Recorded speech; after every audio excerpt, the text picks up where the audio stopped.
I imagine that the king had serious reasons for sending a traitorous former general and a complete unknown to command the army alongside us.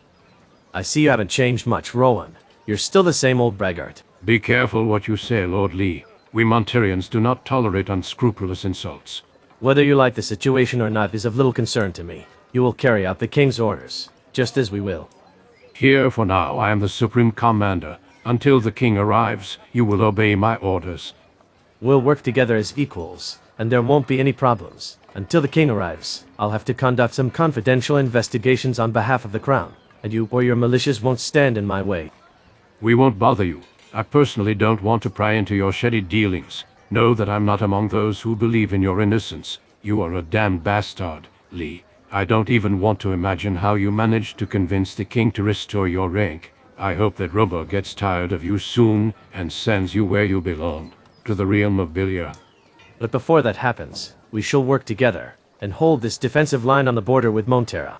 Greetings, General Lord Roland of House Cragwallis. Well, even the Dragon Slayer from Coronis is now among us. Despite your successes, I doubt you have the strategic skills to lead an entire army into battle. You are unknown in this field.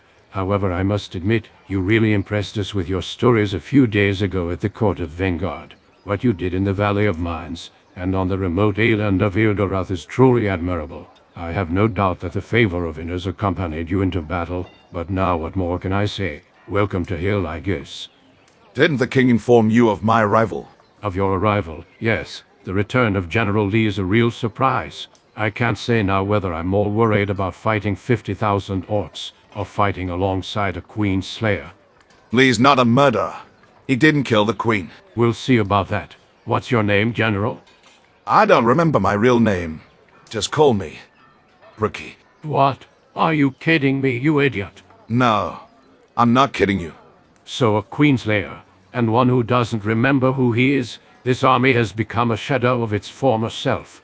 Nevertheless, General Roland, we are all of what remains, and as you well know, since the king has informed you of the situation, we must defeat the Orcish army and conquer Myrtana. Time is not our ally in this juncture. When the time comes, we Westmerians will do our part, as we have done for the past decade, but we must tread carefully, my lord.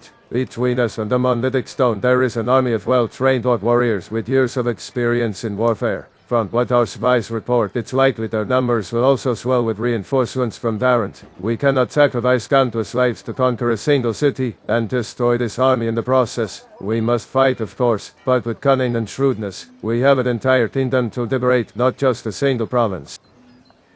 Greetings, my lord. Who are you?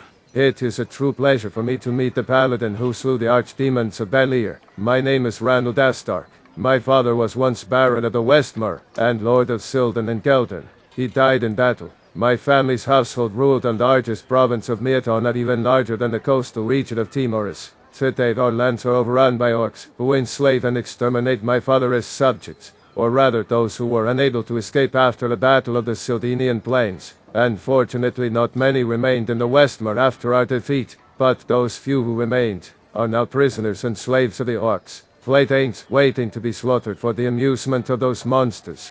I know your story, Lord Randall. Your maternal uncle Vatrus told it to me. I am sorry for what you have lost along the way of your life. Do you know my uncle Vatrus? Was he also among your allies in your endeavors? Yes, he has been of great help to me. Vatrus is now in Vanguard. He has reunited with the other mages of the Circle of Water. Your words are a great comfort in these times of war and despair. If we ever have a moment of respite, I will return to Vanguard to visit my uncle. May Enos bless you, General. But now tell me, who are the main commanders of the Orcish army here in Myrtana? Apart from King Ton himself, there are two in particular, Umbrak the Butcher, and the Shaman Urgosh, more obviously other lower-ranking commanders, but they do not play a particularly relevant role within their command structure. They are mostly simple field commanders equivalent to our sergeants and lieutenants. What can you tell me about General Umbrak the Butcher? Why do they call it like that? Umbrak is considered, even among the orcs, one of the cruelest commanders of all. He is responsible for my household's defeat in the Battle of the Sildenian Plains. He is responsible for my father's death on the battlefield. He who sacked and destroyed Silden. He who led the massacres in Geldern. He who killed my mother. I understand the name they gave to that monster. Umbrak has turned Sildan and Gelderd into prison camps and orc encampments. The few surviving subjects who remain at our lands now suffer in slavery for their new masters. They are forced to work at all the mines and farms of the Westmer to supply materials and food for the Orcish army. One day we shall liberate the lands of the Westmer. And I will have my revenge on Umbrak, for my family, for House Dastark, for all of Westmer. What about Archolos? We honestly don't know much about him, except that he's one of their highest spiritual leaders, a counterpart to Hushpak, the high shaman of the orc army that invaded Khorinis with another one of their lesser-known generals, an orc by the name of Varek probably. Before that, Archolos was second only to Hushpak himself. It's a good thing you got rid of that slimy orc shit. Hushpak was responsible for many of our defeats. Who do I have the pleasure of speaking with? Maurice Krakenhall, Count of Ardaric and Lord of Trellis. All of southern Myrtana was once under my banner. That was before the Sultanate of Varant invaded my lands. And so you are the famous Lord of Trellis. Why famous? You already know each other. You are Gomez's cousin, the traitor's former Count of Ardaric, before you. I told the king it would be a mistake to spare his life many years ago, and considering what he was capable of in the Valley of Mines in Khorinis, it would have been a smarter choice. Your cousin Gomez is dead. I killed him in a duel. Well then, thank you. You've done me and all of Myrtana a favor. What happened to your lands in southern Myrtana? The region of Ardaric was the second to fall, after the province of the Westmer in the north, but not to the orcs. The Varantian army of the Hashishan Sultanate crossed the pass of Varant in the middle of the night. Our outposts were destroyed and the soldiers guarding the border were massacred. They marched unmolested for several miles, regrouping for battle on the plains of Namor. So they had no intention of besieging Trellis? Sure they did, but first they wanted to humiliate us in the open field with their immense numbers. And you Trellisians took the bait like boiled fish?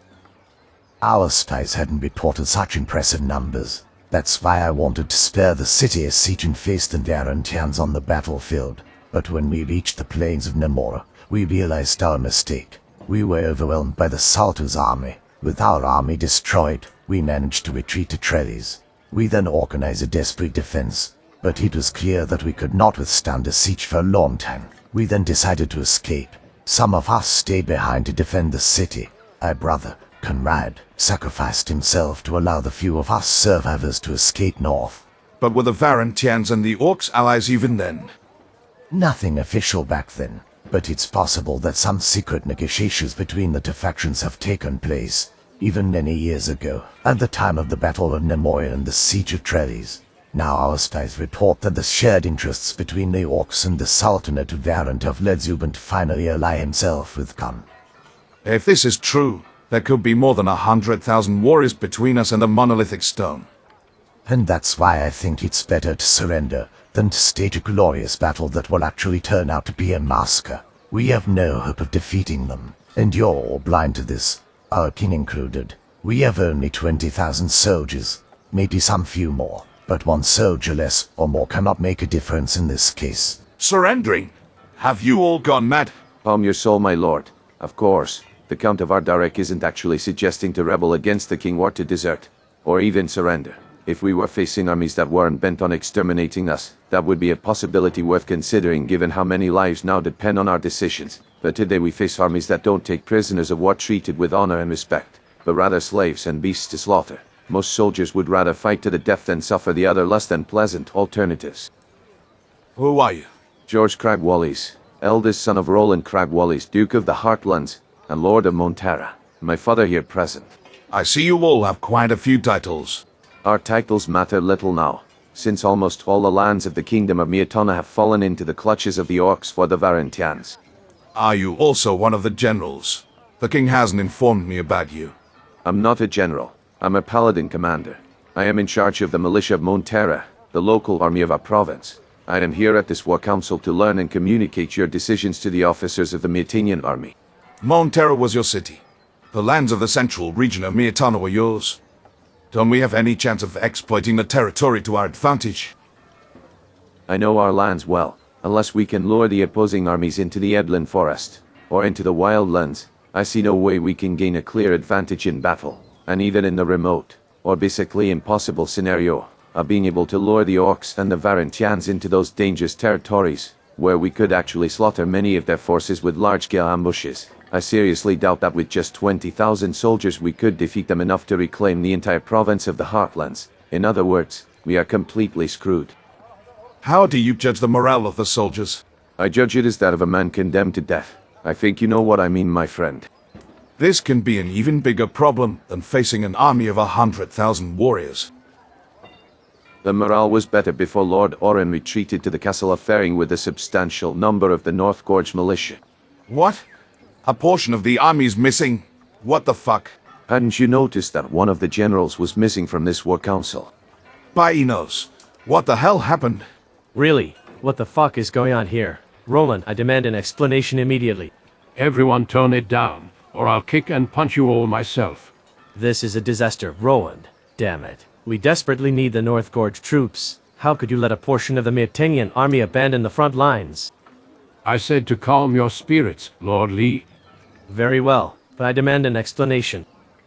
Oren Contero returned to his castle without offering much explanation, except that his wife is seriously ill, and may even die within days, or at least that's what his court healers and magicians told him. Since Ferring isn't far from Gotha, he claimed he was gone for a couple of days, to check on his wife's condition. He also claimed that he wanted to reconnoiter the border defenses at the pass of Nordmar, fearing possible incursions by the Nordmerians or orcs. The problem is that he didn't travel with just a few guards, but rather brought more than half his army with him. This is a huge problem. There is no matter more urgent than this. We will go to Ferring, to bring Lord Oren and his troops back to the front lines as quickly as possible. You do not understand the gravity of the situation. If our enemies knew of this temporary weakness, they would not hesitate for a moment to attack us immediately. Do as you see fit, General Lee, but your soldiers cannot abandon the front of Gotha to head towards Ferring. If you do that, we'll be left with even fewer men. We won't do anything so reckless. I'll organize a small militia to accompany us to Ferring. And now, enough idle chatter. The situation must be resolved as soon as possible. What an exit. Thanks, though. That whole discussion was starting to get on my nerves. One more minute in that hall, and I would have chopped them to pieces with my axe. Nonetheless, the situation is a total mess. Those soldiers the Baron brought with him to Ferring must be recovered, and quickly. How many soldiers do we take with us to Ferring? Few. I'll take care of that. Born, and I will gather 100 militiamen or more. You go find a couple of trusted and well-trained paladins. Marvin and Kirian will be right up our alley. By Enos. I don't know if we can really trust that Marvin. Have you forgotten what he was in the Valley of Mines? He's undoubtedly one of the strongest warriors I know. Given the mission, it's best to have people accustomed to fighting in difficult situations. Very well then. We shall do as you suggest. What do you think awaits us in Ferring? Answers. What do you mean? You're not really suggesting that the situation actually has something to do with the betrayal against you, are you? The war mace that struck me and killed Melisande is a weapon typical of these lands. The king clearly informed us that the army of the North Gorge was also stationed to protect Nordmar when it was still part of the Kingdom of Myrtana. In fact, the Iron Mace itself isn't much of a clue, but the castles of Gotha and Ferring possessed a large correspondence archives. Do you think that these archives could contain incriminating letters or suspicious documents relating to your unfortunate events? Not in Gotha. And why do you think this? The castle of Gotha has always been primarily the headquarters of the Paladin Order, despite it belonging to House Contero of the North Gorge province. I seriously doubt that such correspondence adverse to me could be stored here. Take a few hours to look into the archives in the castle of Gotha. You never know. I also intend to do that, obviously, but I'm pretty sure that, if there is something suspicious, it shall be in Ferring. Baron of Oren Contero never particularly liked me. The older brother of Lord Hagen always considered me something of a thorn in his side. Really? Tell me why. His wife, Lady Bertha, wanted to have an affair with me. What? But let me get this straight, Lee. Have you fucked all the noble women in the Kingdom of Myrtana? Nothing of the sort. Lady Bertha of Stork had been promised in marriage to Lord Oren of the North Gorge when they were both a little more than mere children. She was the sister of the previous Baron of Stork, one of the principal cities on the island of Argon, in the southern archipelago. Bertha, however, was sent by her father to the court of Vanguard for a period, as a lady-in-waiting for Queen Melisande. A few years later she would marry Oren Contero, but during that time she also met me during one of my frequent visits to the capital. I was the governor of Varant, after all. I often had to return to Vanguard for council meetings with the king. She fell head over heels for me, and she was even brave in declaring her love. But, as you well know, my thoughts were obsessed only with the queen, and so, I rejected her. Just as I did with all the women in the kingdom, who dreamed of marrying the great General Lee with the exception of Melisande. And why then wouldn't you be liked by this Lady Berta's husband? Would you like a man your wife had a crush on? Well, I still have neither certainty nor proof, but I have to start somewhere. Lord Oren is the most powerful Myrtanian noble who hated me the most, and whenever he could, he never failed to denigrate me or my abilities as general of the Myrtanian army. It was well known that Lady Bertha didn't want to marry Lord Oren. I don't even want to imagine what their forced marriage was like in the end. Bertha likely made Oren's life a living hell, probably by comparing the Baron to me. Of course, that would explain why that bastard of Lord Oren Contero never liked me. I do not think that. If this Baron Oren was involved in a conspiracy against you, he acted alone.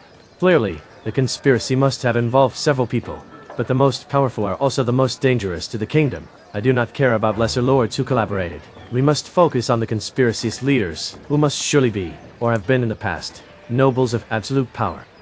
Besides this Lord Oren, who else do you suspect? Well, there would be the former Caliph of Ishtar, Zubin V Hashishin, now self-proclaimed Sultan of Varant, after their rebellion against the Kingdom of Myrtana. The fact that the Sultan hates you has always been well known, given the events during the War of Varant. You deprived him of his firstborn sons, the Varantian princes Luca and Jelen. They crossed my path on the battlefield. They were brave and skilled warriors. For years, they and their father gave me a hard time during our military campaign in Varant. They met a fitting end for a warrior. What about the other generals? I have no suspicions about people like Lord Randall Dastark and Lord Maurice Krakenhull. They have always been great admirers of my deeds, and they have always defended my reputation in the various noble courts, both on the continent of Midland and in the provinces of the Archipelagos. This doesn't mean a damn thing. Even the nobles who defended your reputation and praised your exploits could still be implicated. True, but I would tell you that I would be much more suspicious of ambitious nobles, such as Lord Roland Cripe-Wallis or the kings of Nordmer. Even someone like Lord Hagen Contero could be involved. Until we know more, we can't be truly certain of anyone. And so you also founded your own household after the conquest of Varant.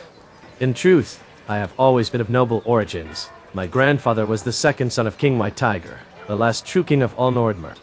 King White Tiger? What?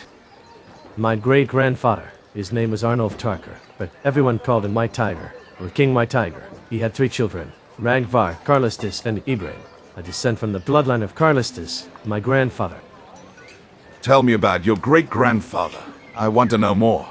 King Arnulf of House Tarker, known to many as the White Tiger, was the last king of all Nordmer. He was known as such because he wore over his armor the skin of a saber-toothed white tiger that he had faced and killed when he was young. He was considered the last true king of Nordmer, as he managed to unite all the Nordmerian clans under a single banner to face the threat of the Myrtanian invaders. Myrtanian invaders? King Robar I and his bloodthirsty army. It was well known that the new ruler of all Myrtana would have taken revenge on the Nordmerians, who had exiled him and defeated him in battle several years earlier. Why was King Robar I exiled in the first place? What is known is that Robar II's father was a Nordmerian from the Fire Clan Kingdom. Where exactly he lived, or what he did before the story is known to many, I honestly cannot say. And no one in our time knows the reasons that drove the Nordmerians of those lands to exile the man later remembered as King Robar I of Myrtana. So what happened to your great-grandfather? Both King Robar and King Arnulf were skilled strategists and great warriors. The Nordmerians fought against the Myrtanians for many years, but my great-grandfather was already quite old when the War of Nordmer began. He died of old age in his camp. It is said that he tried to rise from his bed one last time to take up his axe and go to die on the battlefield, believing that to be an end worthy of a true warrior of Nordmer. His sons Ragvar, Carlistus, and even the young warrior Igraine led the Nordmerian army in a last, desperate battle against the Myrtanian army. It is said that Prince Ragvar donned his father's white tiger skin armor and wielded his great axe. But King Robar I crushed them in battle. Prince Ragvar and his warrior sister Igraine died in battle. It is said that Ragvar attempted to kill Robar in combat, dying in the duel against the King of Myrtana. Igraine was struck by a arrow shot by the Myrtanian archers, while leading the defense of the Nordmerian army's left flank. Carlistus was the only one of King Arnulf's 3 sons to survive the War of Nordmer. He surrendered before the devastating superiority of the Myrtanian army. King Robar I spared his life, and allowed him to become my great-grandfather's successor. Afterwards, all of Nordmer was subjected to the rule of the Kingdom of Myrtana. on the sole condition that the Nordmerian rulers retain their titles of kings. So your grandfather was also a Nordmerian king? My grandfather Carlistus was allowed to retain his title of king. The same was allowed for the other rulers of Nordmer. He continued to administer the Fire Clan fiefdom for a few more years. He chose as his wife a humble woman from the village of Stelmar, my grandmother Slygartha. From her womb, the sons were born, Lionel and Ostagun. Prince Ostagun Tarka was my father. My grandfather lived the rest of his life relatively peacefully until a disaster befell him. A disaster? My grandfather, good King Carlistus II, fell from a ladder while trying to fix the roof of his Nordmerian longhouse. What? He did the construction work himself? Are you kidding? Nordmerian men always fix their own houses. It's a matter of great honor to them. Of course, a Nordmerian can find helpers, but among those peoples, the idea that the owner of his home should not work alongside his workers is unheard of. Life is hard in Nordmer, and anyway, fewer people live there than in Myrtana. It would also be difficult to find bricklayers and carpenters like in other places in the world. There is no Nordmerian man who isn't both a warrior and a bricklayer or carpenter, and there is no Nordmerian woman who would marry a man who isn't all three. Yet I have been told by both you and others that the last queen of Myrtana, the woman you were in love with, was a noble woman from Nordmar. Princess Melisande, later queen of Myrtana by marriage with King Robar II. She was a member of House Folkwald, the rulers of the Hammer Clan fiefdom, the sister of their current king Tialf IV. Generally, the Nordmerian nobility is less obsessed with certain demands on men, yet, I'm fairly certain that if Robar and I hadn't even known how to mix mortar, build a fence, or fix a piece of furniture, Melisande would never have considered us true men. What? Are you seriously telling me that you and the king are also bricklayers and carpenters? Do you really think that in war, the only thing you do is swing your weapons and mow down your enemies? Robar and I have fought side by side many times, and as we have done this, we have also helped build entire camps. The king and I are men of war and battle. We could never stand by while our soldiers snatch all the glory. Whenever there was anything to build, Robar and I were the first to grab hammers and shovels and work alongside our soldiers from morning until night. But what about what happened after your grandfather King Carlistus died? His eldest son, my uncle Lionel, assumed the title of King of the Fire Clan, but unfortunately, he was far from kingly, envious of his younger brother Ostagun, my father. Because he was handsome, beloved by the people, and a great warrior, Lionel exiled him. My uncle, being somewhat cruel and ugly, became known as Lionel the Ugly. For this reason, no noble house on the continent would give their daughters in marriage. Forced to marry women of low rank, he attempted to father an heir numerous times, failing each time. Lionel had 3 wives. The first died under mysterious circumstances. The second was discovered by Lionel himself copulating with another man, and both were executed. His third wife was the only one to have given him an heir, but she died giving birth to him. My cousin Kurth, the current king of the Fire Clan. What happened to your father? From his stories, I learned that my father had attempted to organize a revolt against his cruel brother, but in the end, the people, terrified by Lionel, did not support him. He even ended up the victim of a betrayal. I don't know the exact details about it. He never wanted to talk to me about it. The thought saddened and tormented him. However, managing to escape with some rebellious Nordmerian warriors, he reached Myrtana, where he was welcomed into the court of Vanguard. And, for a few years, my father lived in Myrtana, fighting with his warriors first in the War of Korinis, and then in the defense of southern Myrtana from the Varantians. After the conquest of Korinis, my father was welcomed into the ranks of the Paladins, effectively becoming a Myrtanian noble. He once told me that he even took part in the famous Battle of Benirai, the great battle that was ultimately won by the Hashishan Sultanate, and that it temporarily put an end to the initial hostilities between Myrtana and Varan. And what about your mother? Once the war with Varan was over, the Kingdom of Myrtana gained some lands that had previously belonged to the Varantians. My father was granted a small castle west of the hills of Namora, in southern Myrtana, formerly a Varantian border fort, the Castle of Seastone. Wanting to shed his Nordmerian past, he then founded a new household called Vortegher.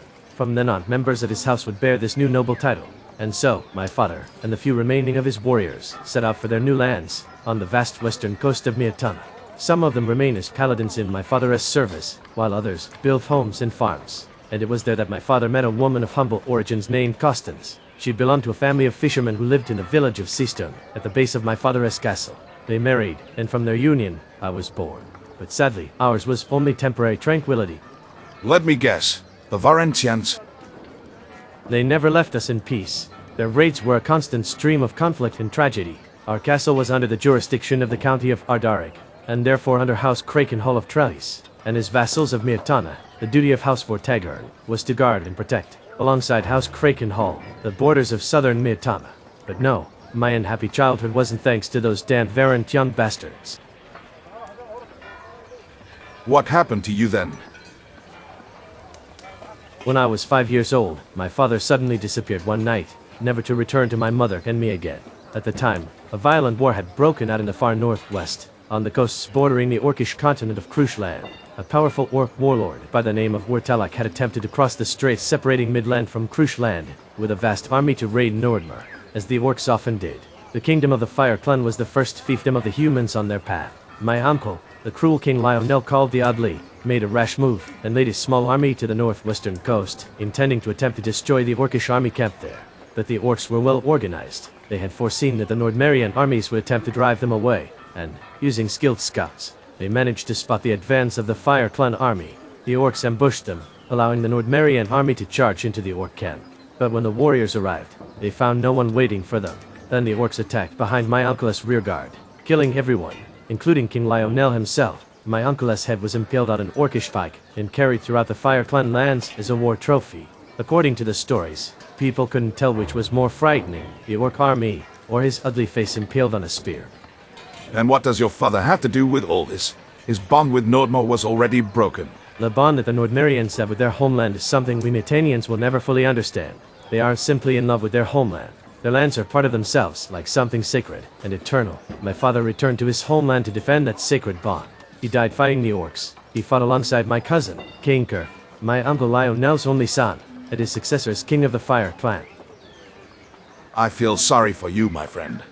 I imagine you're angry with him. I, too, am a warrior. I can understand the reasons of honor that can lead a man to make questionable choices in his life. I think choosing to suddenly abandon without any explanation a sweet and loving wife and a small child defenseless in a world that is unforgiving towards gentle souls is not a good example for a father and husband. Maybe he thought he would have survived.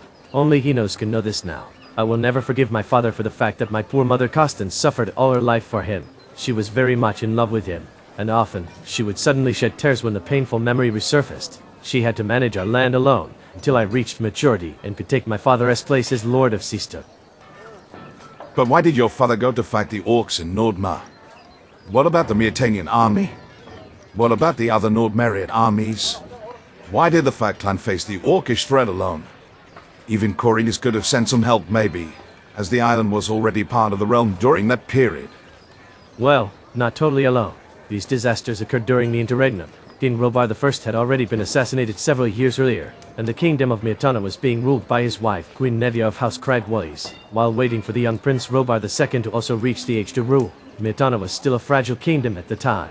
It had been many centuries since the Myrtanians had been united in a single realm, not since the days of the ancient Varkoran dynasty, and, after the death of King Robar I, it was very difficult for the Queen to keep the pieces on the chessboard in order. The Fire Clan attempted to enlist the aid of both Myrtana and their Nordmerian allies, but much of the Myrtanian army, including many of the vassals' militias, was engaged in southern Myrtana, against the continuing Varantian threat. Corvinus has never had a powerful army, and since their defeat at the hands of King Robar I, their local militia has dwindled to a mere few hundred men at arms, and without those few, Corvinus would have been left completely unprotected.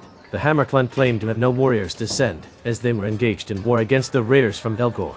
Only the Wolf Clan was able to marshal its small army to support the Fire Clan, and my father decided to leave alone without his militia so as not to weaken the defenses on the southern border between Myrtana and Var.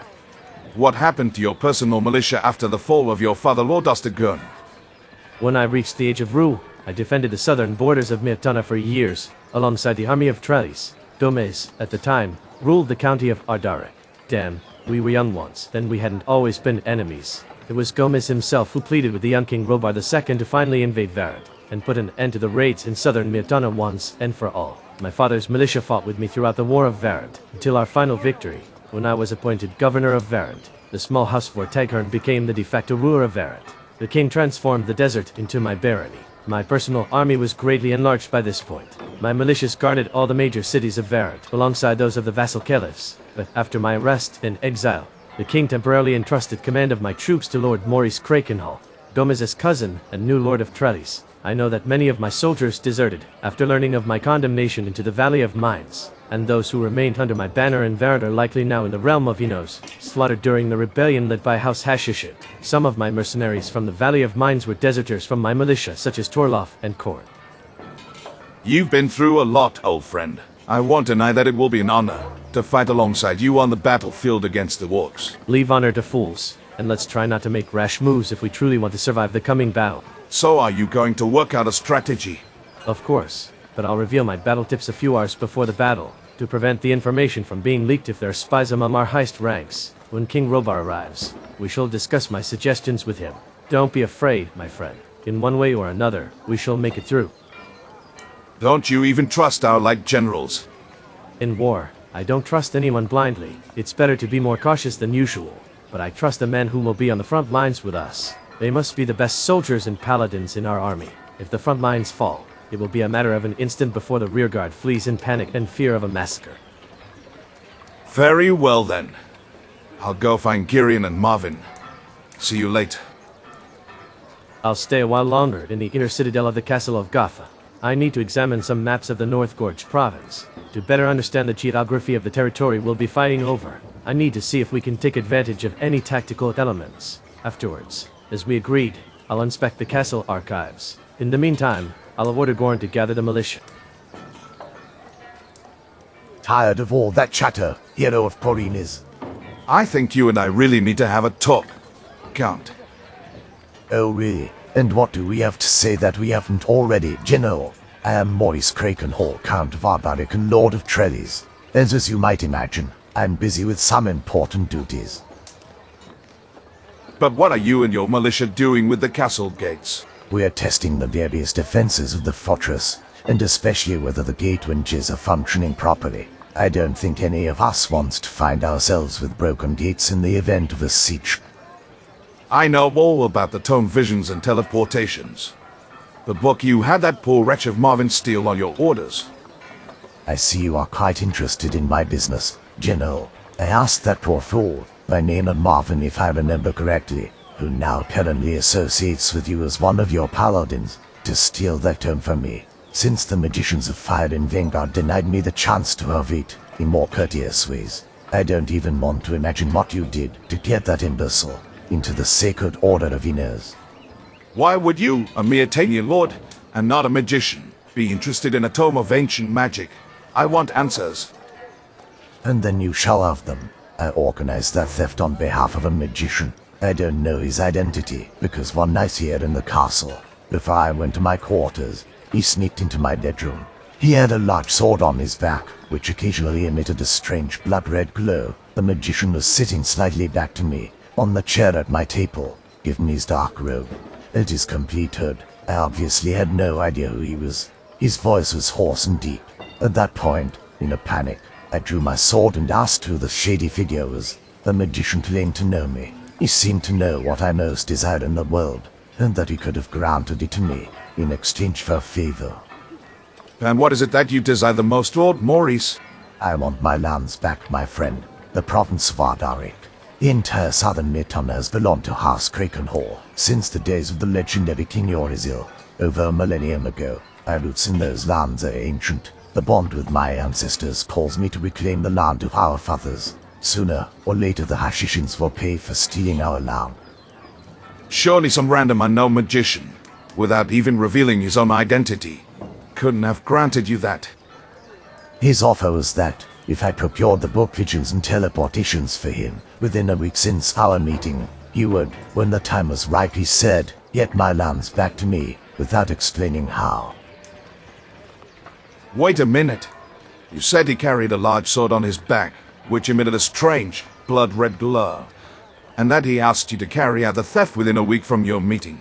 Yes, now that I think about it, it was about a week before you arrived in Vanguard aboard the Esmeralda. Damn, Lord Maurice, you've probably met Zardis. Damn it. You say it was him. Before you arrived, I had no idea that the old Grandmaster of the Circle of Fire was even still of this world. Since his disappearance in the Valley of Mine, we have heard nothing more about Zardis for years. Only the words you spoke to the king shortly after your landing in Vanguard have shed light on several mystery concerning the situation on the island of Porinis. This is true. Before my arrival, no one on the continent could have known what had happened regarding Zardis. But we can't be certain that it was Zardis himself. After all, the mages of the Circle of Darkness from Varant also wear the black robes of Belir. In any case, that doesn't change the fact that you trusted a total stranger. Most probably a dark magician of Belir. Are you an idiot or what? I'm sorry, General. The magician in question then, having finished his monologue, instantly teleported away. So at that point, unfortunately, I acted without thinking. My reckless love for my homeland drove me mad. I thought that, if that was my chance to make my ancestors proud, I would have wasted it. But after I commissioned that idiot Marvin to steal the fucking book, promising him a crazy reward, I realized that I had acted recklessly. And so, after the war council concluded, I returned to Gotha, without going to claim what I had requested. Something about this story doesn't add up. I'll have to investigate further. Know that you shall have my complete support, my lord. I don't want to find out who wanted to deceive me with false promises and dirty tricks. And now tell your militiamen to open the gate immediately, before I lose my patience. At your command, General.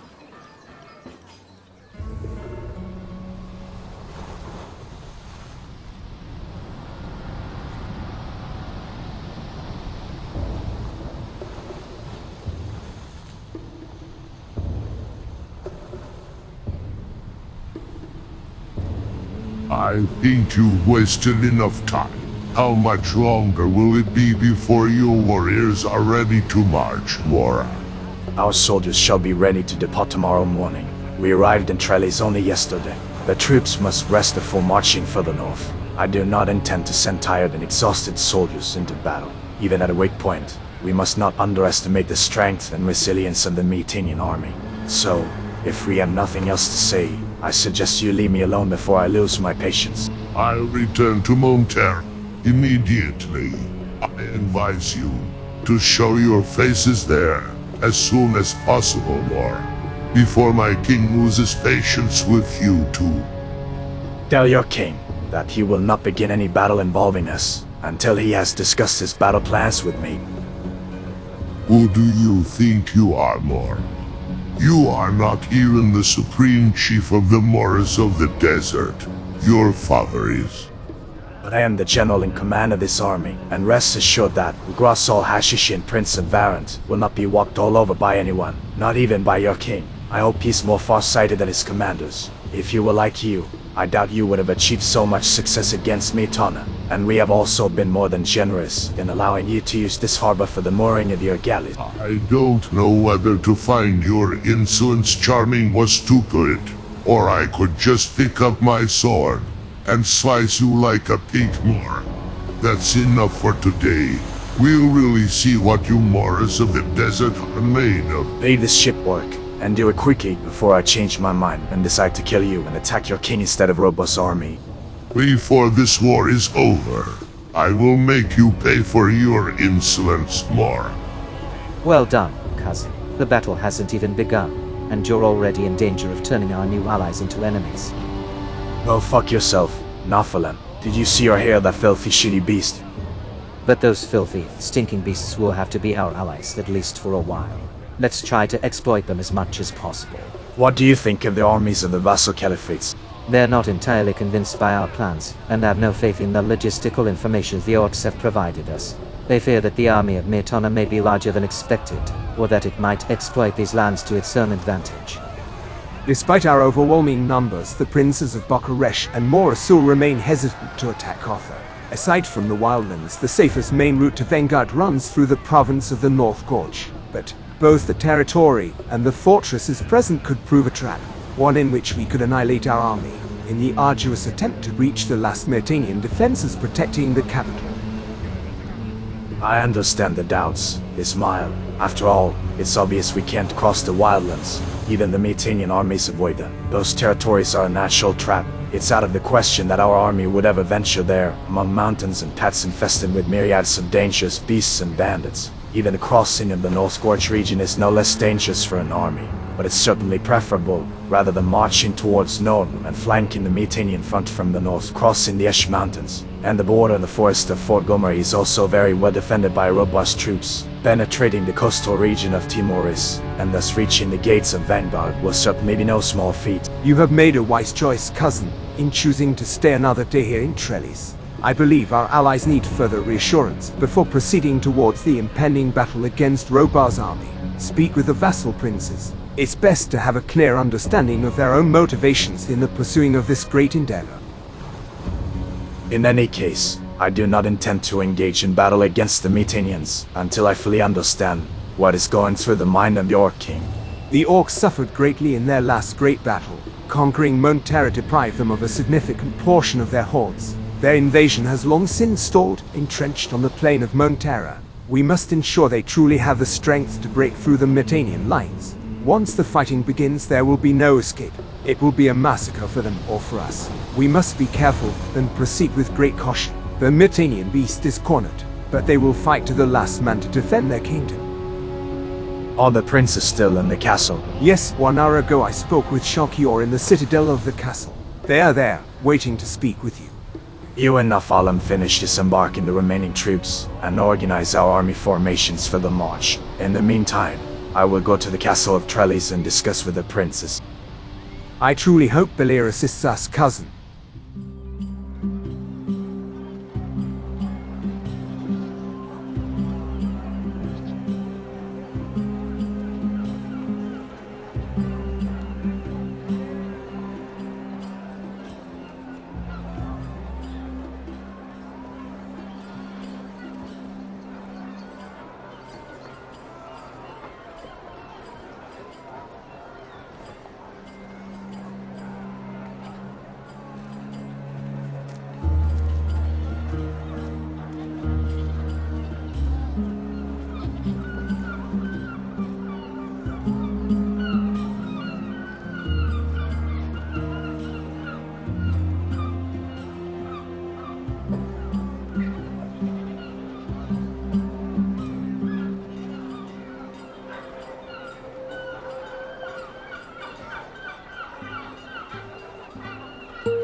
This castle is hideous. Everything here is obscene and smelly. Even the architecture is so poorly thought. No aesthetics, just functionality. What's wrong with the people of this land? They have such bad tastes. I really don't understand what's so fascinating about a place as shitty as Myrtana. I understand your reasons, Shalkior, but if Belair is on our side, this war will end quickly and all of us princes of Varen will return to our homeland. I seriously doubt that. Even if we get rid of these disgusting orcs, the reward will be worth it. But who the hell would live in a place as cold as Myrtana? Or even colder as Nordmer? Our people hate this land. No Varantian, man or woman, would like to colonize such a land. Do not think about what shall happen to Myrtana once it's completely ours. This land is rich in materials and food, as well as men and women to enslave, useful to our sultanate. And this is also a good opportunity to take revenge for the Myrtanian rule over Varans. I don't have much confidence that the orcs are actually capable of defeating King Robert II. So far, they've found themselves fighting in territories that aren't particularly difficult to conquer. Plus, they've had a good dose of luck. At Myrtana, they've shown that their army isn't invincible. The losses they suffered while taking the city were enormous. And since the days of King Robert I, no one has succeeded in conquering the fortresses of Gotha and Faring ever again. The province of the North Gorge is a harsh and terrible land in which to field an army and fight. If we chose to reach Vanguard through the wildlands, no one would know the shortest route. Besides, we could be attacked along the way by wild beasts or groups of bandits, or even by the Myrtanian army. Not even the orcs have ever intended to cross the central part of the Hardlands province through those roads. Those lands are too dangerous to move an army through. It's absolutely out of the question. Have you considered proposing to the orcs to bypass the Myrtanian front line from the north? I've thought about it carefully, but the situation isn't much different from the previous one. It would probably take us weeks or even months to move both armies towards Nordmer. The orcs would never accept such a proposal. And in any case, the Myrtanian border in the forest of Fort Gomery is quite well defended. My spies have confirmed this to me. Besides, It wouldn't be easy for us Varantians to venture into Nordmer. Even the orcs don't know those lands as well as the Nordmerians themselves. And although King Con has managed to impose himself on much of those lands, the clans of Nordmer continue to resist and fight back. The road to Vanguard passes through the North Gorge, and it's there that we'll face the army of Myrtana. I have long been longing to slaughter the Myrtanian militias once again. Prince Bilal, the brood of Bokaresh, my old friend and comrade in arms. You have always been one of the most valiant warriors of Varant. It would be a great honor to fight with you again. A rumor has reached our ears, Grasau. A strange story reported by our spies, according to which a ship of the Myrtanian fleet has returned from Corinus. And aboard it, an old acquaintance has found its way back to the shores of the continent. Who are you talking about? It would seem that General Lee may have survived his unfortunate fate, and that he returned in Vanguard with some warriors and mages. Lee with some warriors? But that's impossible. We massacred every soldier of the militia of House Vortagern. His family castle in Seaston is now our outpost. We have no idea who these warriors are. Our spies have reported that these fighters who arrived in Myrtana do not wear the armor and insignia of House Vortagern. They are not Lee's personal militia. We can't be sure it's Lee. Maybe your spies are wrong. Our spies are almost never wrong. Grasau. Lee's nothing but a single man. And without his militia, all he's left with is being a great warrior and nothing more. Unless he can reform his army, he's not much of a threat, and we're not sure he's returned under Robar's banner. The king of Myrtana must be quite desperate, if he truly welcomed such a murderous traitor back into his ranks. If Lee actually survived, and managed to return to Myrtana to fight with the Myrtanians again, things could get very complicated for us. But House Montasir shall stand with you, Grasau, no matter the risks. I will always fight by your side, old friend. I must admit, this news is quite disturbing. At this point, some certainties are disappearing, my prince. We don't know who, or what, will be fighting. The thought of facing the old governor on the battlefield may no longer be a guarantee of our certain victory. Are you kidding? Princess Aru, do you realize what you're talking about? We have an army of nearly 100,000 warriors combined with that of the Orcish horde. It's ridiculous that one man alone can worry you so much. The Myrtanian army is reduced to a mere handful, and Lee's infamous militia is no more. The Sultanate of Varant will not retreat, even if Lee truly returned from the afterlife to face us. You seek personal vengeance, Prince Ugrasau, for House Hashishin, and for what your family suffered, but your elder brothers Luker and Jelen fell in battle. There was no dishonor in that. We must not hate our enemy, but still show respect when he proves superior to us. I have deep respect for a great warrior like Lee, despite the terrible defeat of Varant at the Battle of the Dunes. Both King Robo II and his cursed friend, General Lee, are not to be underestimated, but the fact of facing them certainly won't make us abandon our dreams of glory. Defeating a great enemy will make us immortal. Songs and ballads will be written to remember our stories. It's a fate that awaits us all, and we shall forge it together. We will never abandon you, my prince. The Caliphate of Bokaresh would follow you into the jaws of the realm of Enos if necessary. A few petty fears or doubts won't stop us from triumphing in the end. Varant shall have its revenge. When you give the order, we will follow you. For today, let our noble houses organize a banquet. We shall offer a couple of sheep in sacrifices to the gods, so that the spirits will be calm, and any doubts will vanish. And to celebrate, House Montasir of Bokaresh shall distribute the prized swamp wheat from Mago to all those present at the banquet, the best in the world. May it transport us to intense sensations of joy and pleasure. I can't wait. Tasting the prized swamp wheat of your land again would be a delight and an immense joy. May Belir bless you and all your master growers. I shall order that all soldiers will receive at least one joint of ordinary swamp wheat, so that today all Varantians may have a memory of our homeland.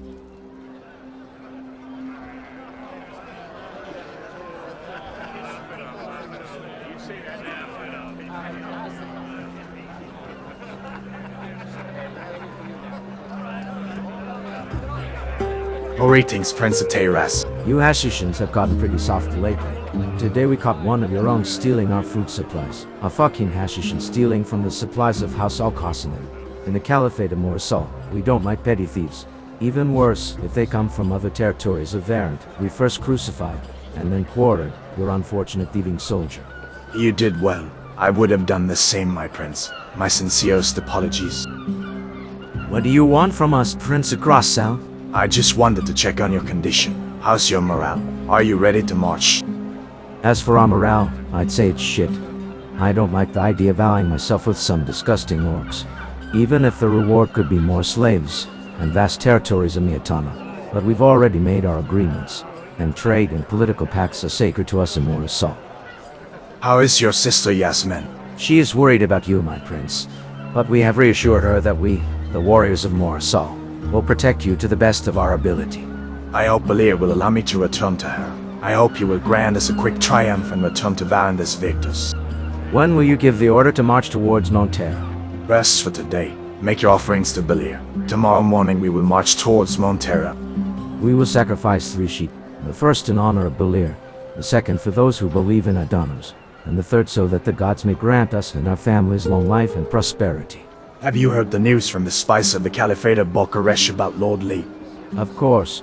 When the princes of Bucharest discussed this with us princes of Morasol, word was already starting to spread throughout the castle of Trellis.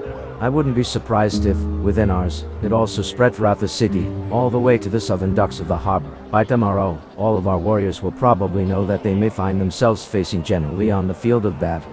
Perhaps it would be wise to spread rumors that the news about Lee's falls. Let's try to create some confusion. We can't risk morale falling apart over bullshit like this. Bullshit or not, unfortunately, the rumors are already circulating. We can try what you suggest, my prince, but I almost have a feeling that someone is trying to discourage us, or our warriors. I wonder, Prince Sinikara, how it is possible that the Montasirians were unable to stop their spies from spreading these rumors. Whether or not sabotage by the Caliphate of Bucharest is underway is not yet known. In any case, know that we share little of their doubts, and we shall follow you even in the most arduous battle. The time has come for our vengeance against Myrtana. May this kingdom burn and perish in the most violent way possible. For today, we will all rest. Offer your sacrifices to the gods. This evening, we will hold a banquet at the castle citadel. It is necessary for all spirits to come and minds to unite towards a common purpose with conviction and courage. And so it shall be, Prince of Grasau. Once our armies are arrayed on the battlefield, there will be no turning back. May Ballad be with us. Ballad won't abandon us, but for tonight, let's try to enjoy this unpleasant stay in this ugly castle. See you later at the banquet.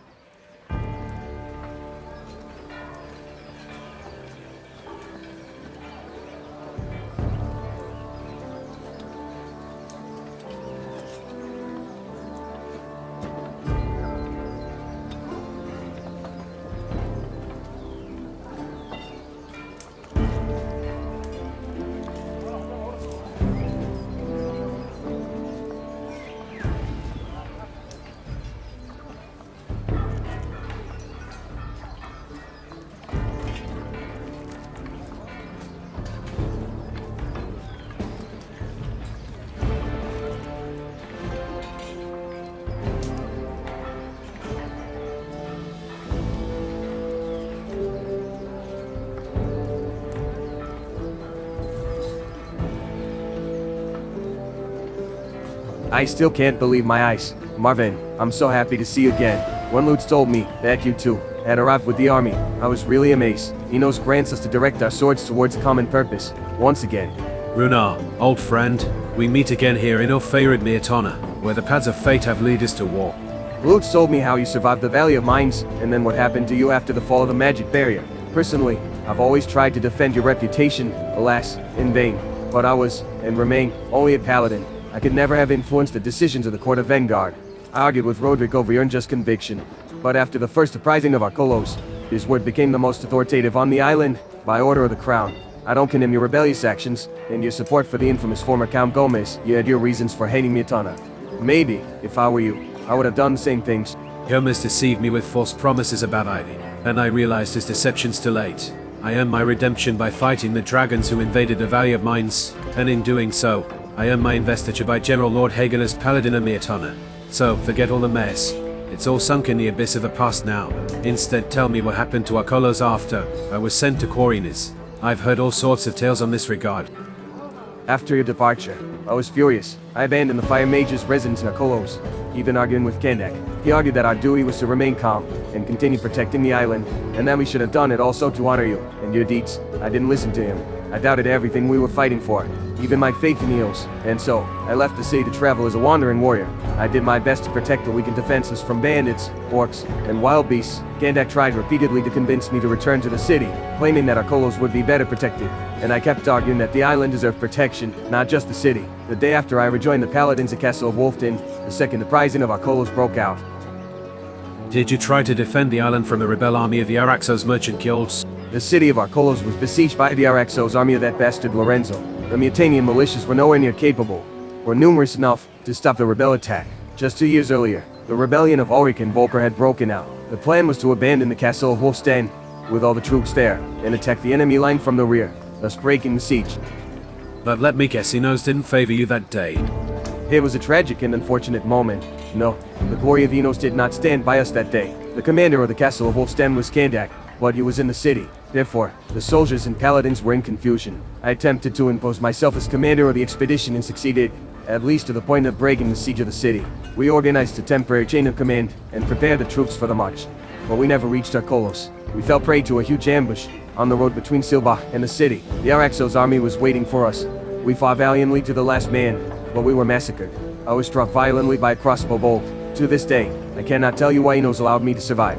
But I can assure you that, before I leave this world, I, Lord Runar, Paladin of Myrtana, and loyal servant of Enos, shall take revenge on Lorenzo and his army of dishonorable cutthroats. Before I reach Gandak in the realm of Enos, and the men who fought bravely and heroically at my side, I shall honor them with the fury of the vengeance of Enos. What happened to Lord Kernak? My master at arms and my commander died in battle alongside Roderick, defending the city of Archolos. I survived thanks to the care of the people of Silba.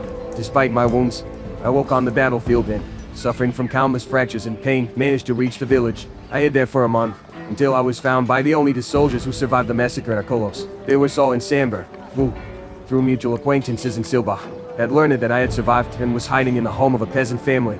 Saul and Samber suggested that we should have organized an escape from the island, so as not to further endanger the people of Silba, since they were hiding us from the Araxos army, which was patrolling the countryside, searching for any Myrtanian army survivors.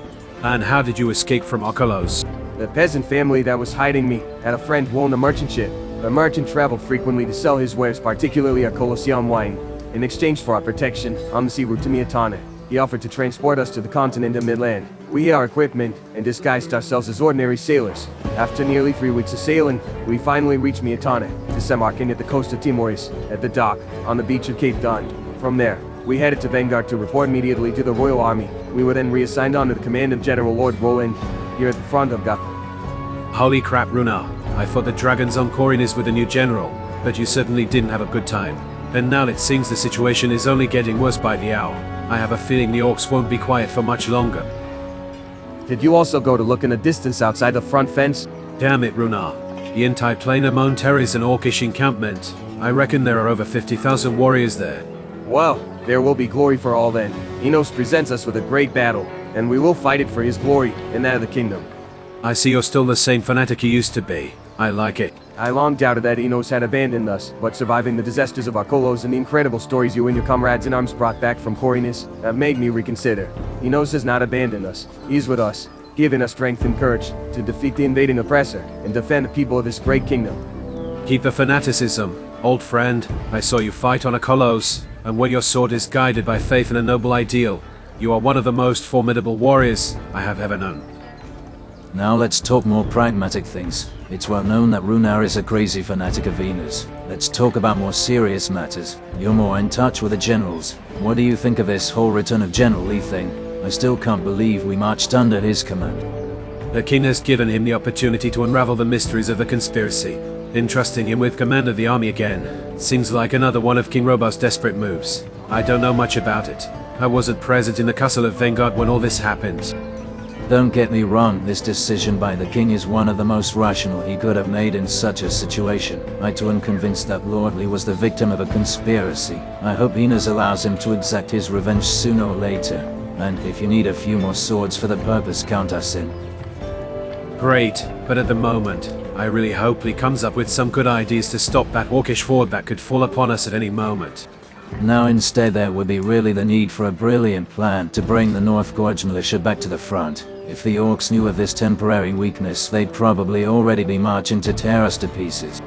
What? A portion of the army is missing? What the fuck? Haven't you heard? Baron Orin has returned to the castle, ferrying for a few days, claiming his wife may be in mortal danger due to a serious illness. The problem is, he has brought a good portion of his troops with him. I bet none of this makes sense. Has the Baron gone mad by doing something like this? He's only endangering the kingdom's last defenses. What can I say? I'm not aware of any political intrigue. It's obvious that the whole affair is quite bizarre, as well as extremely dangerous for all of us poor wretches. We must do something. I'll discuss it with Lee and the other generals immediately. Those troops must be brought back here in Goth as soon as possible. Until then, we must hope that the Orc King doesn't launch a full-scale advance before King Robar and any Nordmarian reinforcements arrive. That's our only hope now. If they were to attack with all their might, it would be a disaster for us, and not even a territorial advantage would help us. Yet I thought the North Gorge was an impregnable Myrtanian province, a natural shield protecting the coast of Timoris and the capital city of Vanguard. Correct, but there are still rarely traveled, and very dangerous mountain paths that can bypass the front, merging directly on the outskirts of Vanguard. These are paths that no sane army would take, but the danger that some enemy battalions could infiltrate and attack us from behind is real. Why do you think that? A few days ago, Sol and Samba pursued an Orc patrol that had ventured onto those trails. Unfamiliar with the terrain, the Orcs obviously got lost. First they merged into the wildlands, then managed to reach the countryside on the outskirts of Vanguard. They plundered a couple of farms and fled, but the platoon of Orc hunters, led by Sol and Samba, intercepted them and avenged the massacre of the farmers. We need to take some precautions on this regard. Speak to Sol and Samba. They will also be quite surprised to see you again. I will speak to our friends from the militia and inform the generals of the problem.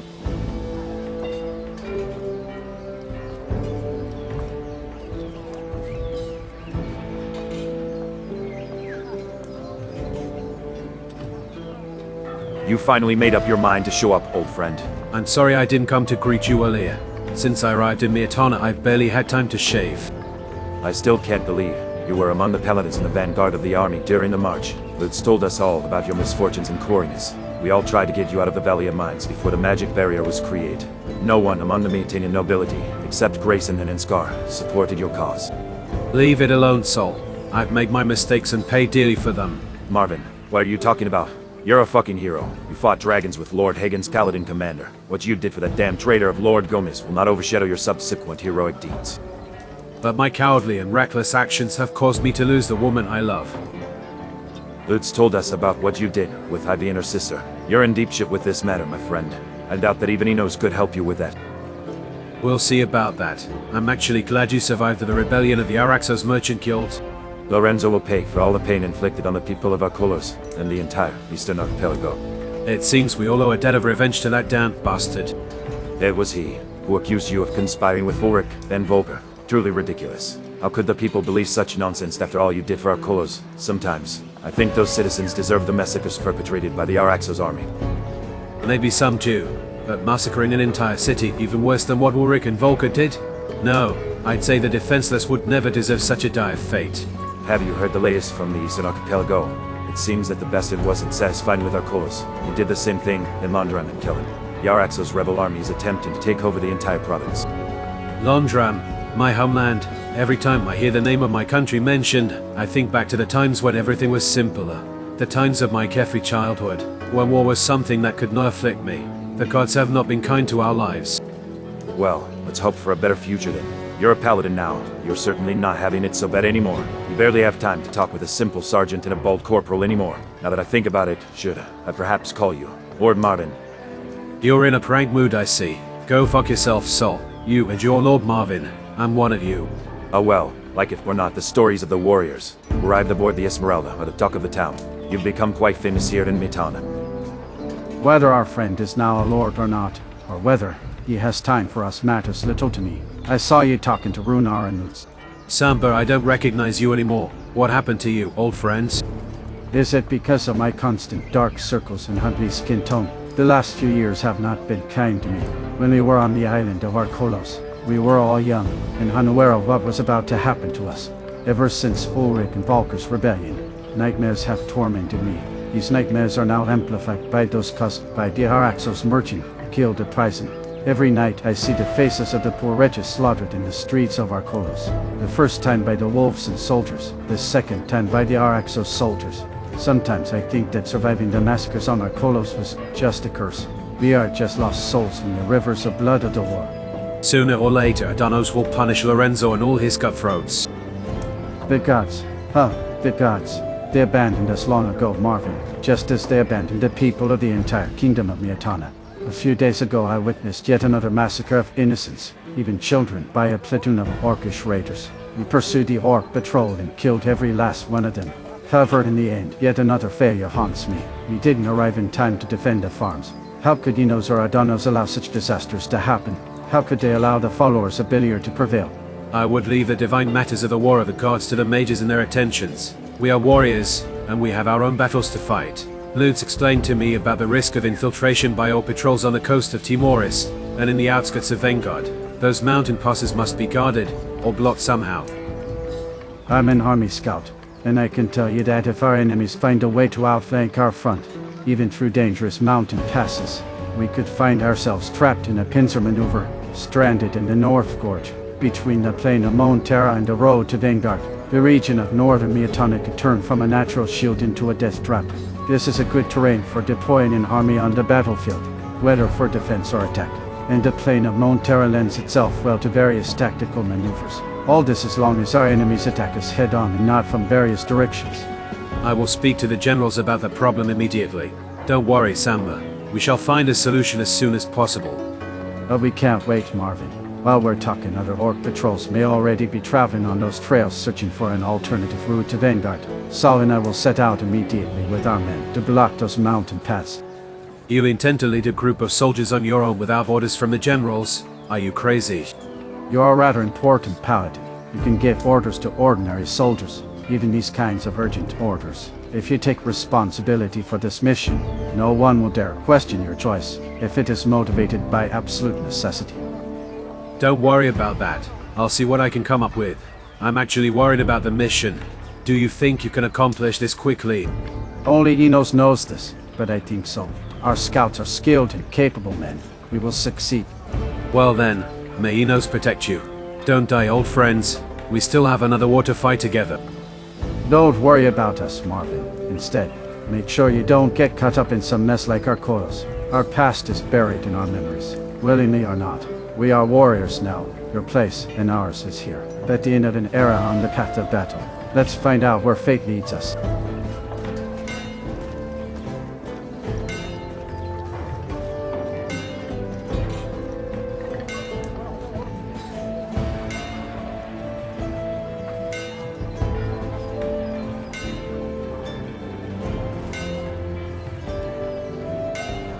Lord Scar, I see that despite your past, you make progress again and rapidly too.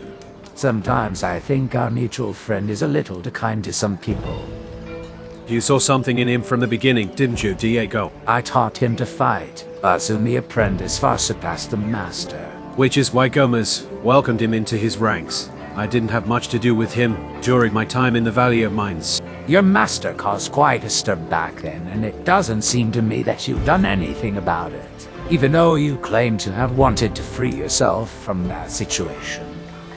Gomez has been your master for a long time, my dear Diego. You're no different from me, you just decided where it was best for you to be. What are you talking about, you fucking moron? You're the ones who banished me from the old camp. How could you ever suspect that someone like me had anything to do with the collapse of the old mine? By Enos. Were you fools or what? As I told your friend, I disagreed with many of Gomez's decisions, but I certainly wasn't stupid enough to defy him and the others so openly. I was a powerful leader, but the guards weren't all loyal to me. Most of those sons of horse wouldn't have hesitated to put 100 bolts in my chest if Gomez had ordered them to, and by throwing my life away, I couldn't have saved Vilayet and Stone either.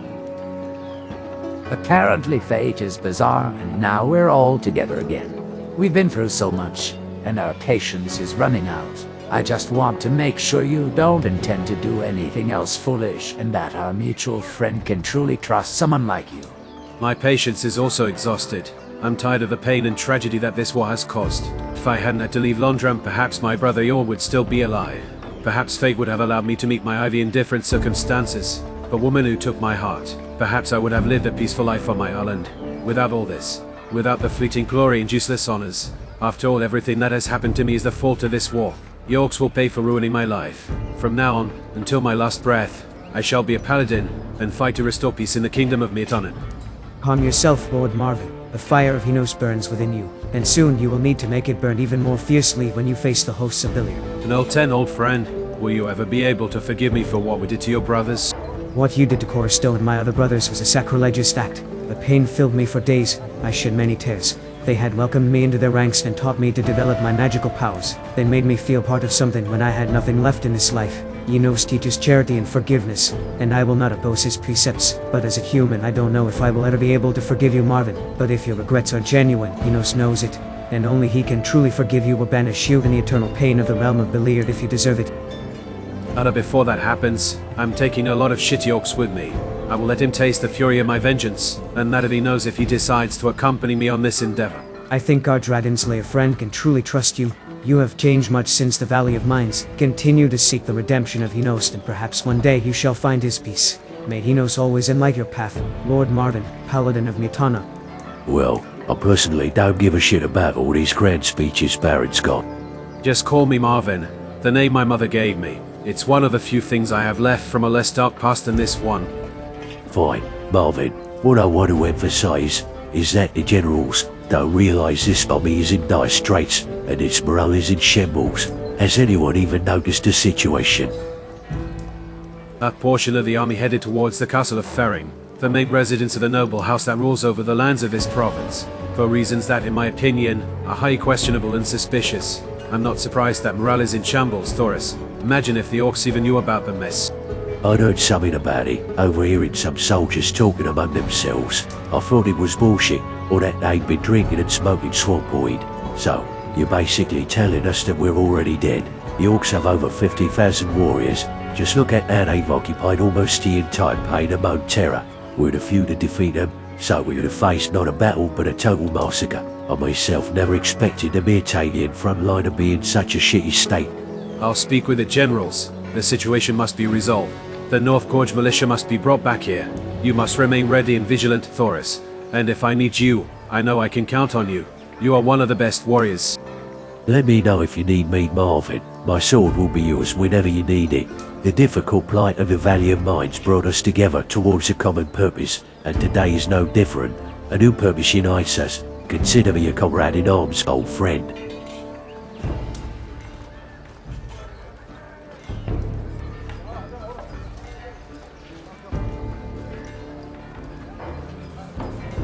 Where the hell did you go? I've had a glimpse of what awaits us beyond the front lines on the plain of Myrtana, and there are quite a few issues to discuss, specifically regarding the North Gorge militia. I see you've already been made aware of the mess that's been going on in the past few days. You know, right, that if those soldiers don't come back here immediately, we're done for. Lee and I are organizing an expedition to Ferry, and you and Girion are coming with us. I'll bring Thoris too, together with Gorn. The two of them are to brutes, worth dozens of soldiers combined. Agreed, but the others must stay here. We can't weaken the front any further. We're having a problem with the mountain paths that lead into the wildlands and the coast of Timoris. Some of them lead directly to the outskirts of Vanguard. The orcs aren't familiar with them, and all the patrols that have attempted to venture there have been slaughtered by our scouts. But if by some unfortunate chance, some war patrols manage to return to Myrtana alive delivering intelligence on the territory, we could find ourselves caught in a vice. And so the North Gorge, once a natural defense, would become a death trap for assault. Send scouts immediately to guard and block those paths. The disaster you foretold must not happen. It's already done. The sergeant in charge of the operation has already organized his platoon, and they're already off. I gave the orders directly. You did well, but next time, discuss it with me first. We mustn't do anything reckless, or the other generals will lose faith in me and Lee. There wasn't much time for you generals to meet and to discuss it. Every moment wasted increases the risk, according to my sergeant friend. I can't believe it. We have to march again for several miles. We don't have a moment to breathe now. Myrtana is truly in chaos. In Corinne, as you and the other paladins didn't describe such a desperate situation. If we had described it as it really was, the entire city of Korinis would have been gripped by panic in moments. How could we have told the truth? Riots would have broken out, and half the population would have fled the city, weakening its defenses. The situation was already tense due to other problems, such as the dragon's attack. Imagine telling the story of the situation here in Myrtana. Makes sense, now that I think about it. Let's hope no more trouble happens while we're in Faring. I'm fed up with this nerve-wracking wait. Don't worry about the situation here. As long as the orcs aren't aware of our temporary weakness, I don't think they'd attempt anything reckless. The king appears to be a more cunning orc than most. He'll only attack when he's certain our formation will be destroyed. Certainly, your presence, Riordian, and that of your brothers reassures me. And the inquisitors of the royal army are powerful magicians. The front will not fall, but bring the soldiers back as soon as possible. There is someone who has proposed the idea of trying to erect some sort of magical shield or barrier. I hope you're joking, Grand Inquisitor. Don't worry, I also find it quite ridiculous, especially considering the territorial structure of the North Gorge. If such a spell were to go out of control like it did in the Valley of Mines, it would do more harm than good. We would find ourselves cut off from the world, forced to starve sooner or later. The orcs would win without losing a single one of their own. Your tales suggest that the barrier of the mining colony in southern Korinis was influenced by an archdemon of Belir, and with Zardis now possessing the same powers, it seems foolish to even consider attempting to cast such an unpredictable spell of magic. And in any case, the last mages capable of creating a magic barrier were those who created the one in the Valley of Mines, and half of them are now in the realm of Enos. I can't tell you whether other fire mages today would be capable of casting such spells. Zardis took a long time to select the most gifted members of the Circle of Fire for that mission. I absolutely forbid the casting of such spells, and I forbid the Inquisitor magicians to make any further mention of it. The desperation of some is starting to play nasty tricks. This isn't the first time absurd plans have been proposed. So far, it's largely thanks to King Robar and General Roland that some absurd proposals have fortunately been ignored. I'll do my best to calm my fellow magicians down with some of their crazy ideas.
Lord Lee, welcome to the Castle of Faring.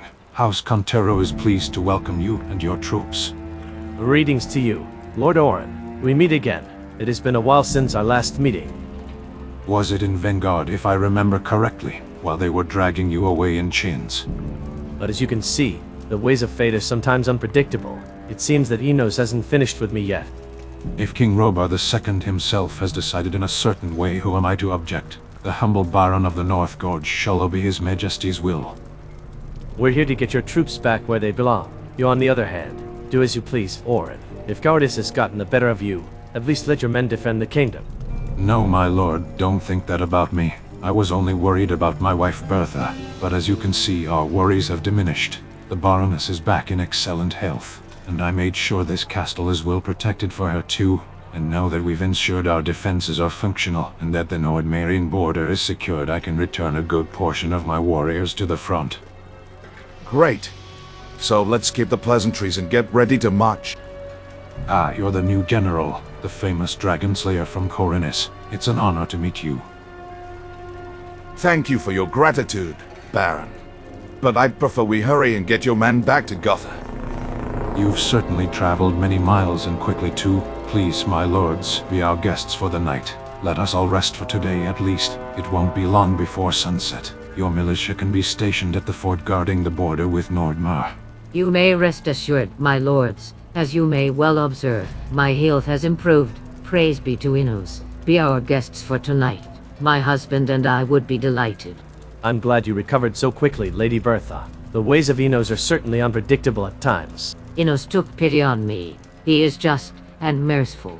May he always illuminate our paths. All right, we accept your invitation. For today, we'll rest and unwind. Don't expect feasts and celebrations, General. No one here is in that mood, but both you and your men will be refreshed with excellent meat and mead from Nordmar. This will be more than enough.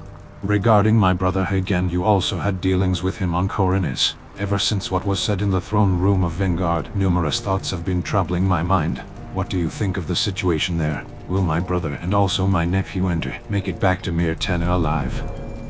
They're in no different situation than us. And as for what you're asking, I'd say only Innos knows the answer. I hope Innos does not abandon them in what they now find themselves having to face. I'm sure Innos will find a way to help them. He never abandons the truly brave, as long as they truly prove themselves to the God of Fire. Not with words, but with actions, and warrior bravery in his name. And now with courtesy, let us take our leave from your court.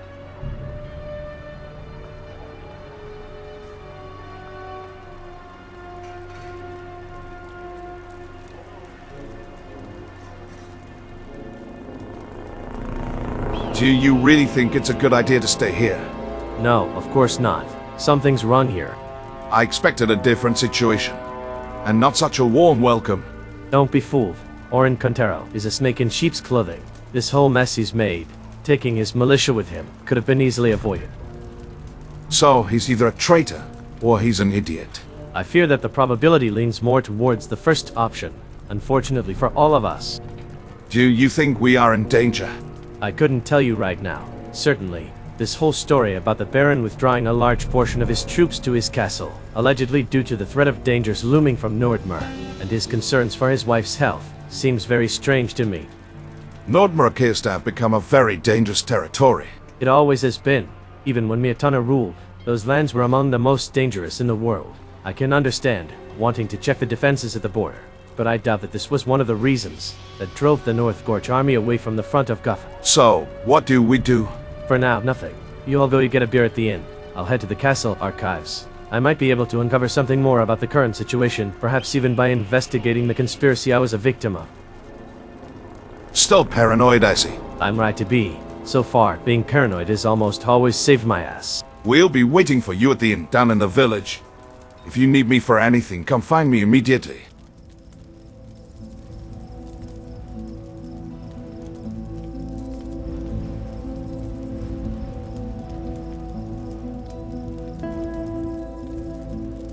Well, finally a warm and welcoming place. I couldn't stand being in the halls of that cold castle any longer.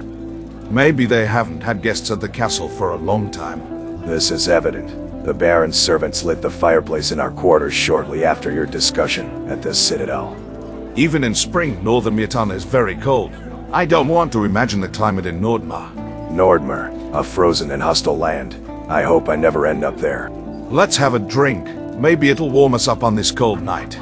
They gave us disused accommodations, those sons of a whore. Lee suspects the Baron. Lee is a cunning man. If he thinks something is wrong, he's probably right, unfortunately for us. I see you're not enjoying the evening much. Why are you always looking so sullen? It seems my nerves have no intention of relaxing. I think that even the infamous Zardis likes to sit on an armchair and drink some wine every now and then. I'm worried about our safety. Lee suspects the Baron's statements are false. Are you more worried about facing a provincial militia than a horde of 50 or 60,000 orc warriors? An ambush is even worse than a battle. Has the alcohol already gone to your head? Don't worry. When we arrived out of pure curiosity while you were discussing in the Citadel, I took a few walks around the castle. Lord Orin's forces aren't very numerous. Most of his soldiers appear to be newly recruited. They don't look like veterans of 100 battles. One of ours is probably worth at least 5 of them. You certainly don't lack the courage to face difficult challenges. Maybe you should try a Nordma noggin fog. That may really calm your spirits. I might seriously consider your suggestion, Marvin. I'm not a big fan of that Nordmarian drink, but at least here in Ferring it's good. And how do you know this, Kyrian? Are you originally from these lands? No, I am originally from Vanguard, but it was here, in the province of the North Gorge, at the castle of Gotha, that I was named Paladin. As you well know, only the most valiant soldiers are given the opportunity to join the Paladins of Myrtana. We are the elite forces of the Royal Army. How did you become a Paladin? I've risen through the ranks of the Myrtanian army since I was a little boy. I was a street child in the capital. I earned a few pennies by delivering letters among the merchants in the port. One day, Enos granted me the fortune of meeting one of the royal captains of the Vanguardian militia. His name was Arden. One of the merchants I worked for had a message to deliver to him. Captain Arden was already quite old when I met him. He had commanded the city guards for many years. He was looking for someone more skilled than his previous messenger, who had apparently been eaten by scavengers sometime before. How I hate those damn scavengers. I worked as a messenger for Captain Arden, until he himself offered to train me as a soldier. It was the only world I knew, and so, I seized the opportunity. I served for a few years in the capital militia.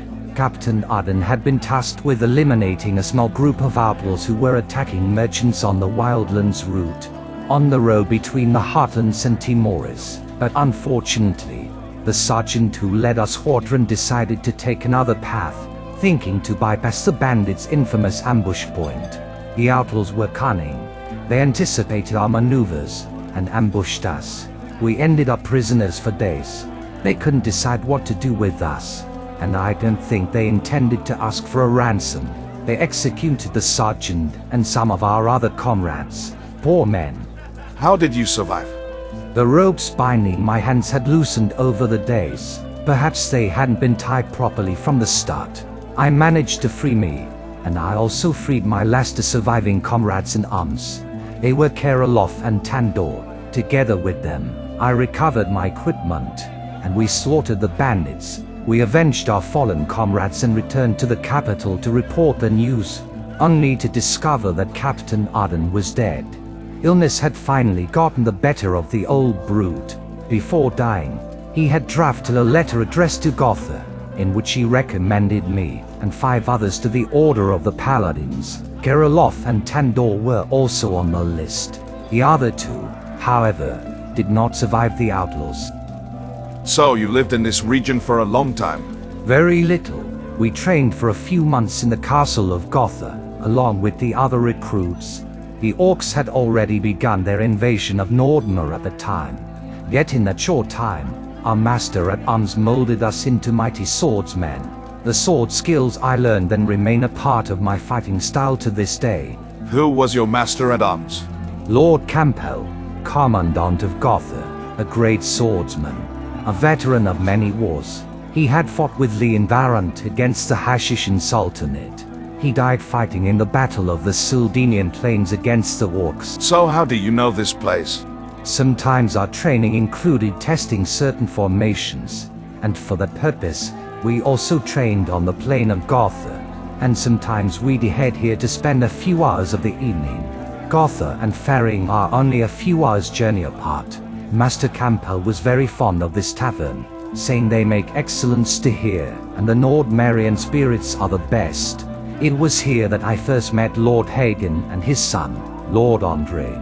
They had come from the capital to discuss defense strategies for Nordmer with Baron Oren, but for some reason I cannot explain, that evening, instead of dining at their relative's castle, they chose to come with some of their paladins to this tavern.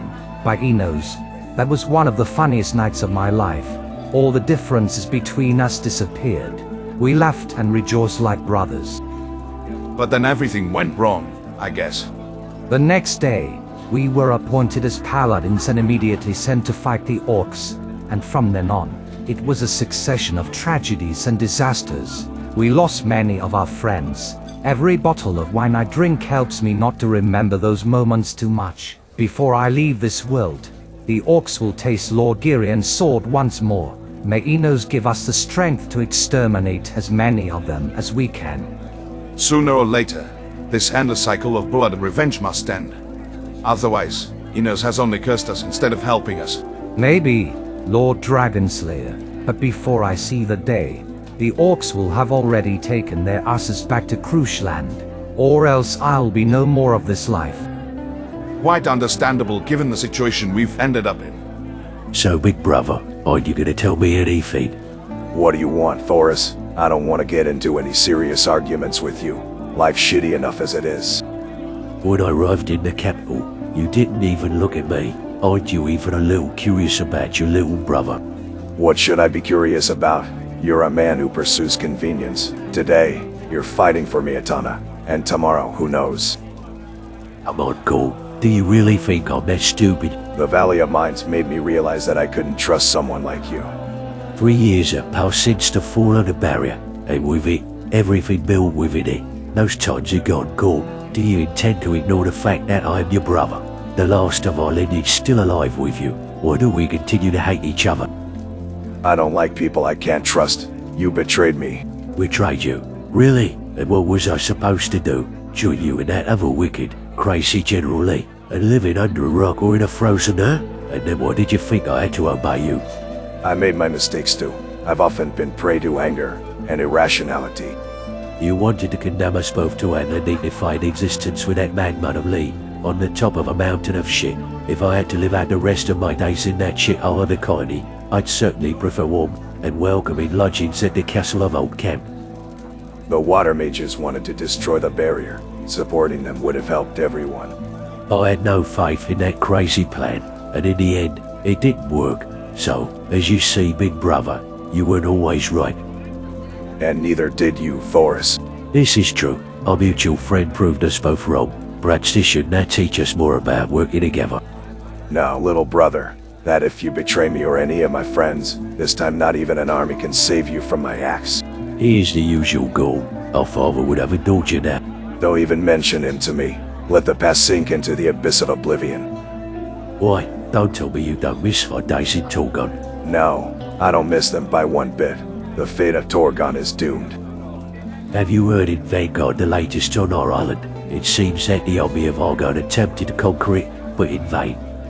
The situation on Torgon hasn't changed much. It would seem that numerous warlords continue to fight among themselves. Our grandfather's throne has remained vacant since the fall of Lord Rigaldo here in Myrtana. Even King Ethord of Argon seems to have called off his invasion of our island. That the Saitarifians are shitty fighters doesn't surprise me. Our father and grandfather said so all the time. Even with Torgon divided and engulfed in civil war, they failed to conquer it. Myrtana was the only kingdom ever able to defeat the Black Warriors in battle. Do you think that if Myrtana wins the war, would it ever be able to reconquer Torgon? Why? Do you want to become a Myrtanian governor? Or what?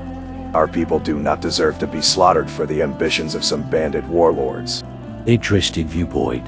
So, what are we doing in this damn kingdom called? Why don't we just board a fucking merchant ship and go back on Torgon to fight our real war?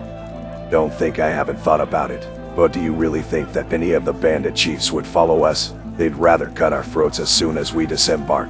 We no longer have an army. How could we assert our strength? You and I are just a fucking men. We can't defeat entire armies alone, Thoris. We need allies. Oh well, if your Myrtanian friends ever decide to get their asses moving and come fight in Torgon, give me a shout. It would be a lot of fun. I'd appreciate more concrete help from you. But if that ever happens, I'm happy you'll be joining us. If the cause and the reward are good. If you think only about the rewards, why are you now also working for the Magicians of Water? Because they promised me that they too will support us in the reconquest of Torgon, but only if the situation in Myrtana stabilizes again. What? Did they really promise you this? You see, big brother, I tried to build my line system. Maybe you really have changed. Maybe I'll judge you differently in the future. Well done, Thoris. Can I offer you something, my lord? Have you owned this thing for a long time? It was my father's, and before that his father's. And before that, I honestly had no idea. Only Enos would know that. Me and my two brothers, Chipler and Wilson, have lived here as long as we have been in this world. And what do your brothers do? Tipper and Wilson are both hunters. They provide meat and furs for both Faring and Gotham. Wilson spends the winter here and the other seasons at his hunting lodge in Nordmer. We see very little of him here in Myrtana. Tipper, on the other hand, hunts here in the North Gorge, so I see him more often. My brother Wilson is a tormented man. He fought almost his entire life with the king's army. He was an archer, as was also Tipper. The two of them fought with King Robar in the Eastern Archipelago. Wilson lost his son in Nordmer in the war against the orcs. I remember that it was Wilson himself who encouraged his son to join the royal troops. But since my nephew fell in battle to the orcs, my brother prefers to live in isolation for much of the time. And when he is here, he does nothing but drown his sorrows in the mead. And what about your second brother? Tipper, the youngest of the three of us. He and his wife hunt here in the North Gorge. He and his wife, Jessica, live in Gotham. He has his hunting lodge on the edge of the forest of Fort Gomery, not far from here. They have a daughter named Corin, a truly wonderful granddaughter. My wife adored her when she was still of this world. Corin still comes here every now and then to sing her songs in the tavern. So your granddaughter is not a child? Of course not. But you know, sometimes a child, or grandchild, always remains a child. In the eyes of their parent or relative, Corin is a wandering poet. In the past, she has traveled throughout much of the kingdom learning stories and tales that had in turn inspired her songs. From what my brother Tipper says, Andre Contero, the son of General Lord Hagen, has a crush on her. You mean Lord Andre? Really? Yes, Corin fell head over heels for the young paladin, and I think he did too. The two met here. Corin used to come here to sing her songs at the inn. Young Andre had left Gotha the day before with a contingent of paladins headed for Vanguard. His father Lord Hagen was waiting for him in the capital. The next morning they were supposed to embark for a mission of the utmost importance on Corinus. Andre and some of his paladins spent the evening here at the inn. I think Hagen's son was quite captivated by Corin's voice and beauty. The two met after she finished her songs for the evening, but they haven't seen each other since. Her paladin left on one of the king's warships and never returned. He wasn't with you, aboard the Esmeralda, when it docked again in the harbor of Vanguard. If young Andre is dead, don't tell Corin, even if he died fighting bravely. Don't tell her anyway. I don't want to see my granddaughter in tears, and with a broken heart. I see that the news about the Esmeralda has traveled fast. However, no. Lord Andre is not dead. But a great battle awaits him and his father in the Valley of Mines. Perhaps, if he knows once, one day the paladin will return to his beloved. May Enos truly protect them. And what about you, innkeeper? Don't you have any children? You may call me Flint, if you wish, my lord. I have a son. His name is Tom, and if he's still alive, he's probably fighting with your army in Gotham. Why do you talk about your son with this interest? Tom and I are very different. He has a combative, warmongering spirit. He's quite a violent man. When he was 20, he rigged a go here in the village, and after revealing it to me the next morning, he said he wanted to head to the westward to fulfill his lifelong dream of becoming a warrior. Yet the shame for our family was great. We compensated the parents of the girl who was raped with many gold coins. The Baron was generous in not putting a bounty on his head, although perhaps Tom deserved it. I think he enlisted in the royal army and fought the orcs. Perhaps he died in battle somewhere, and he is now food for crows and worms. And if he was still alive, I want nothing to do with that criminal scum. I sometimes wonder how such a man, who has dishonored both himself and his family, can serve under the glorious banners of Myrtana. Maybe they don't know his past.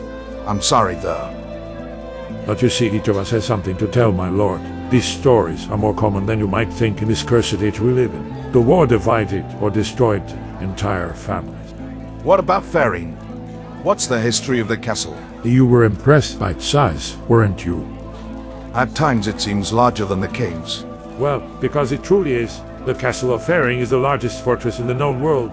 No one has ever managed to conquer it. Not even King Robar I, during the War of Unification of Myrtana. At that time, the king of the North Gorge, believing himself invincible, was foolish enough to face the king of Timoris in open battle. He lost the battle and was left so short-handed that he was unable to withstand the siege. Thus this land became a province of the newly founded Kingdom of Myrtana. My grandfather sometimes raved about this story. Unfortunately, he was very old and rarely lucid. He once revealed to me and my brothers that he was one of the paladins of King Robar I himself. Ah, the old man. He told such stories, lost in his fantasies. A paladin who became an innkeeper. Would you believe such a thing? Why not? Maybe there was some truth in your old grandfather's fantasies. My father always said he was full of nonsense, but deep down, I always sensed the truth in some of the stories he told us around the fire, like the one that the castle of Faring was built by a legendary hero, named Urizel, who had a sword forged by Enos himself, breathed in lightning and thunder and armor, also blessed by Enos, made almost entirely of magic ore. I've heard about this Urizel. Sometimes it brings back memories. To this day, no one knows exactly who built the main cities and castles of Myrtana. Some places are over 1,000 years old. So, are we really in a tavern that's 1,000 years old? I hope the roof doesn't collapse on our heads while talking. I doubt it's 1,000 years old, my lord. Otherwise it would probably be a ruin. And in any case, my brothers and I have often repaired it, so that it can withstand many more winters in the years to come. Great. This will let me enjoy the Nordmannagenfug more peacefully. Are you sure you want to drink that stuff, my lord? I warn you, it is a very strong Nordic alcohol. Bring me a bottle of the Nordmarian alcohol. And also, some of your meat stew. At once, my lord.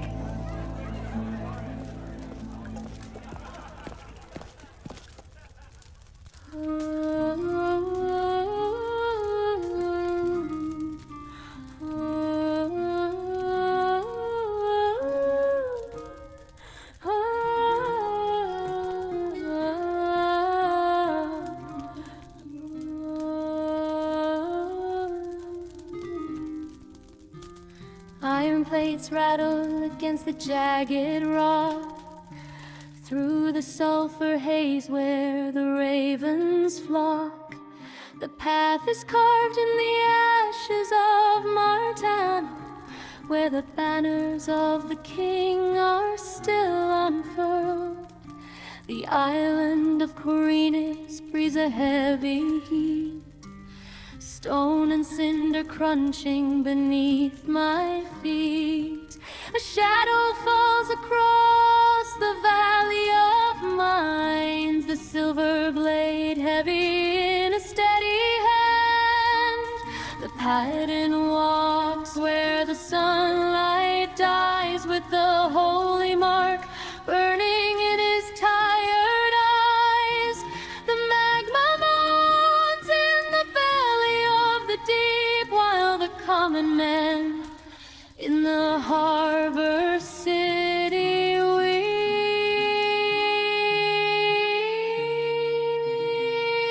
The mountain groans with a fevered lung, songs of the heroes yet to be sung. The air is thick with the scent of the pyre, walking straight into the throat of the fire.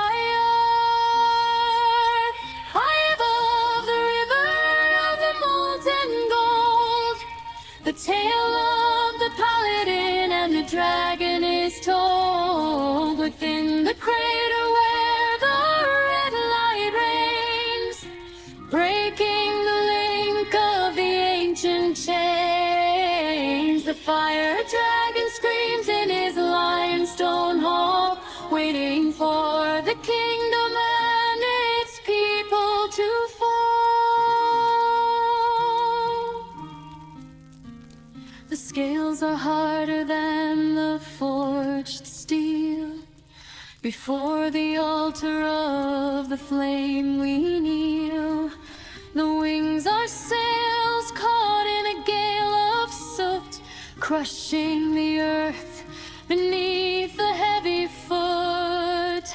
A burst of crimson floods the granite room, lighting the corners of this hollow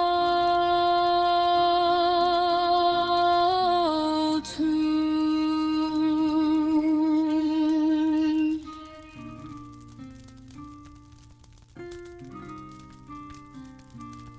The paladin stands where the bridges melt away, no words of mercy left for him to say. The dragon breathes a gale of burning sun, but the holy work has only just begun. Steel meets the heart of the inferno sun, under the gaze of the setting sun.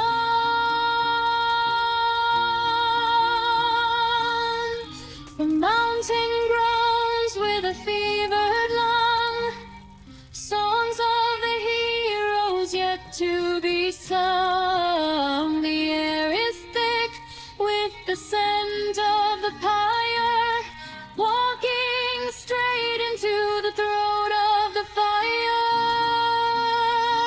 High above the river of the molten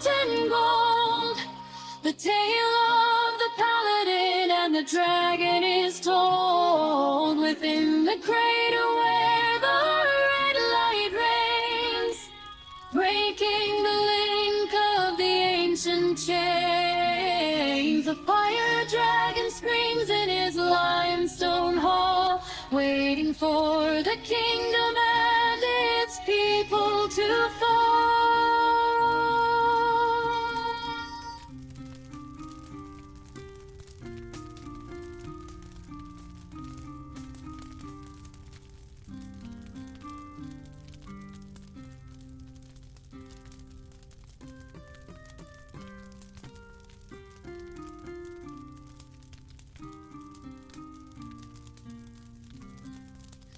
High above the river of the molten gold, the tale of the paladin and the dragon is told. Within the crater where the red light reigns, breaking the link of the ancient chains. The fire dragon screams in his limestone hall, waiting for the kingdom and its people to fall.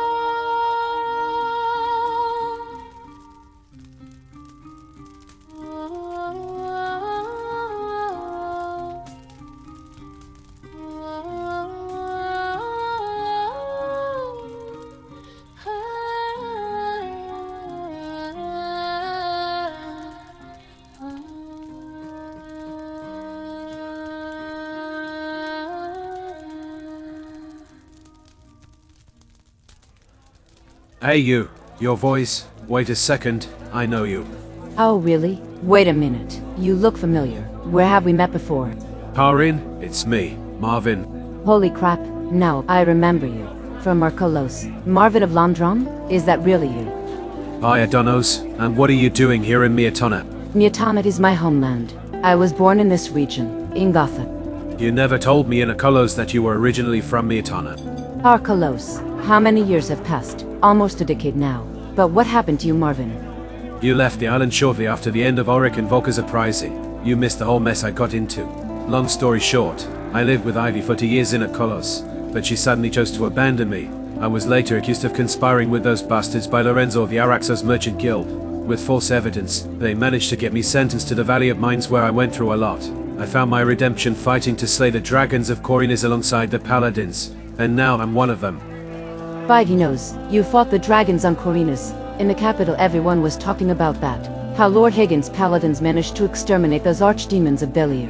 And that some of them are now here on the continent of Midland for an important mission. Sailing aboard the Esmeralda, the personal warship of the King of Myrtana. And from what I've heard here, you've already created a new poem out of it. As you well know, I used to travel throughout the kingdom. I loved it so much. I saw so many different cultures with wonderful histories and myths. I miss those times. A time when poetry and songs accompanied my travels. Fascinating stories have always found their way into my songs. In Vanguard there were stories apparently told by the warriors who disembarked from the Esmeralda. One of them told of one of Lord Higgins' paladins, who fought and slew a fire dragon, inside a volcano in the Valley of Mines. I couldn't resist the temptation to write a song about it. I've called it, The Flames of Corinis. I love these kinds of stories. Maybe one day I'll even write a ballad about you, Lord Marvin, Paladin of Myrtana. A ballad about me? What? No way, Karin. There is nothing great to tell about my existence. Songs are for heroes, not for people like me. But the song about the paladin and the fire dragon is truly great. If I'm not mistaken, the dragoness name was Theomathar. I remember hearing it in the taverns of Corinis. And the song you created for Lutzamatha many years ago on Archolos still resonates in my memories. You have one of the most beautiful voices I've ever heard. I was happy to hear that Martha and Lutz finally reached Myrtana and were united in marriage. May he knows bless them with a long life and many children. But things went differently for me. I stopped traveling. The Myrtanian provinces, once safe over the years and with the progressive defeat of the royal army, almost all became a war zone. All the good that once existed in this world is now gone. The axes and drums of the orcs or the swords of the rebel kings have taken away any peace we could have hoped for. This damned war took everything. Perhaps even my Andre. Who are you talking about? Of the man I was waiting for, of the man to whom I gave my heart. He was supposed to be with you aboard the Esmeralda, but it seems that fate has decided otherwise. If you're referring to Lord Andre of House Contero, the son of Lord Hagen, then I can tell you he's still alive. He and his father will fight the orcs in the Valley of Mines. A battle nearly impossible to win. Andre meets the fate of a valiant warrior, and I shall remain in this world, forced to suffer. You'll see. It will end well in the end. The gods will not abandon us. The armies of Belier will not prevail. Did the paladins suddenly make you religious? I hardly imagined you among their ranks when we met on Archolos.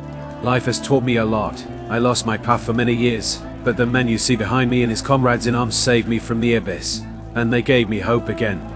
You mean your half-drunk friends here with you? The paladin you're talking about behind you is clearly drunk. Haven't you noticed? What the hell did you drink at my uncle's inn? Oh yeah, well he's the one who slew the dragons of Belier. He'd be the protagonist of your song. That guy? Are you serious? Is the Dragon Slayer from Corinus that guy behind you with the blonde hair? I would have introduced you to him, but it seems he's rather drunk, unfortunately. I'd rather avoid making a fool of myself. I have the impression he can handle the Nordman folk very well.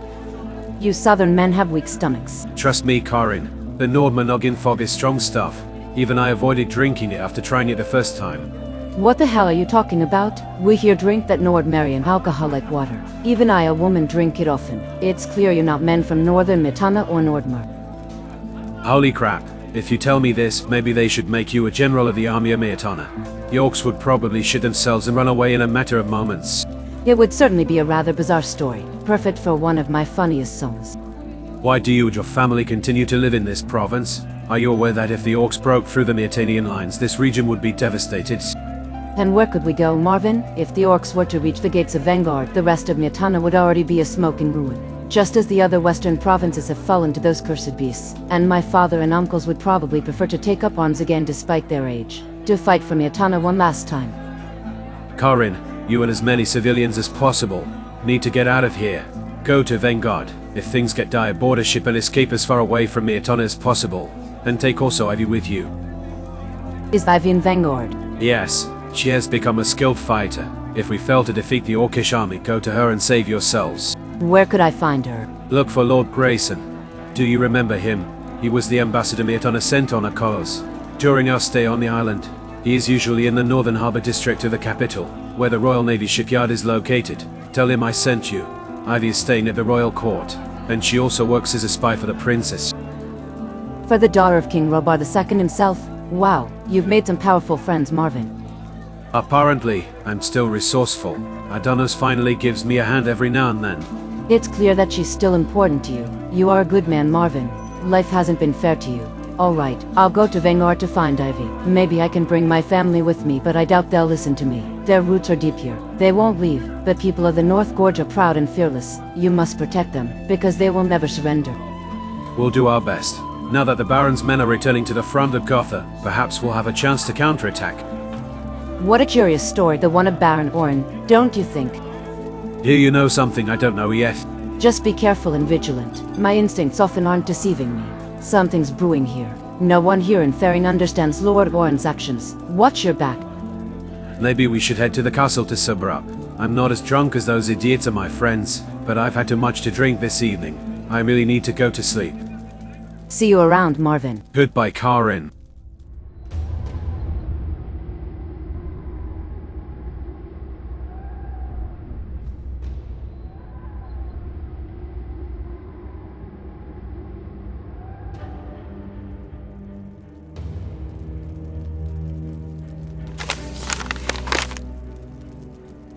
Another damn map.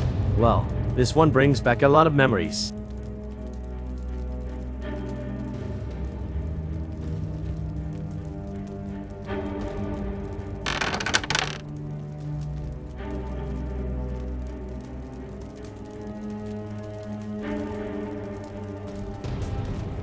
Sorry for the delay. The garrison commander has bothered me more than necessary. How I hate this whole situation. I know, my dear Orin. But it will all be over soon, you'll see. Did you make sure the archive was clear? Don't worry, my love. The magicians have already retired into their apartments, and usually no one comes to this dusty, old book-filled attic. We are alone here. Tonight you must stay safe, away from the fighting. We are numerous, but they are great warriors. But are you sure about what you want to do? Don't you think it's better to proceed with the original plan? Don't be naive, Bertha. The situation has become considerably more complicated with the return of General Lee. Moreover, the king unexpectedly, instead of cutting off his head, has put him back in command of the army. The original plan is no longer viable, or at least not completely. You were supposed to betray the king's army during the next battle. That way, the orcs would have spared us and allowed us to continue ruling our fiefdom. Why risk everything now? Bertha, you know it. Our collaboration in the murder of the queen. The war mace that struck Lee and Queen Melisande that day was held by me, but there were powerful men behind us, and you arranged for the queen to meet Lee that evening, away from prying eyes. But, my love, why are you afraid someone might discover our involvement in the conspiracy? Lee doesn't seem to suspect anything yet. Lee is a son of a whore. His instincts will eventually lead him to find the truth, and if that happens, I don't want to risk it in the first place. The men who convinced me to do what I did didn't get their hands dirty, but I did. Lee's vengeance will fall on me first, unless I put an end to this problem immediately. And how could Lee accuse you of anything? Our correspondence is well hidden.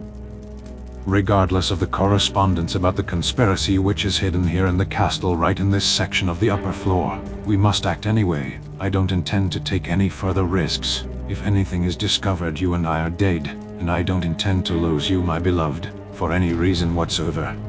And what will you say to the other generals, or even to the king himself? I'll tell them the same thing I intend to tell our soldiers. That is, Lee and the other soldiers intend to betray us and sell our land to the orcs in exchange for safe conduct. I think it is time that the letters implicating us in the conspiracy against Lee and Queen Melisande must be destroyed. All right, you can do that, but first you must follow me. I'll show you a secret hideout inside the Chapel of Enos. While the fighting rages, you must remain hidden there. It's the safest place I know. My brother Hagen and I used to hide there as children to escape our father's punishment. All right then, show me the hideout. But before I go there, before the battle begins, I'll come back here first to burn the letters regarding the conspiracy. You'll have to hurry. May Enos be on our side tonight. Be careful, my beloved. Don't fall. Don't make me suffer through life without you. May Enos protect us both. This is not the night I shall die.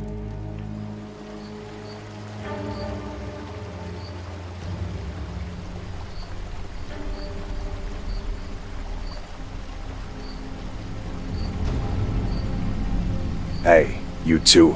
Good evening. How can we help you? But shouldn't there be more of you here? What happened to the guards beyond the bridge? They went to the northern border fort. Are you sure orders were given to them to continue holding their position? I honestly have no idea. The two of us have orders to continue guarding the bridge. Lord Lee hasn't given us any new instructions yet. I'm looking for 3 drunken fools. They were supposed to go to the northern fort, but apparently, they're not there. General Lee needs to speak to them urgently. You mean the 3 paladins who went down to the river? Down to the river? What? 3 men, wearing paladin armor, headed down to the river nearby. They chanted incomprehensibly and said foul language. And what are you doing standing here? Why didn't you help them? We were scared. The woods around here are full of wild beasts. We heard strange noises and grunts. What if there was a shadow beast there? And in any case, we are not authorized to abandon our position for any reason. General's orders. You're more useless than a rusty axe, shadow beast. I don't think you've ever seen one. I'll go by myself.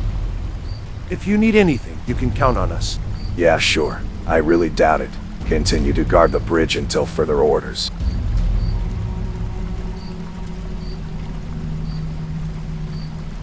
What the hell? I can't believe it.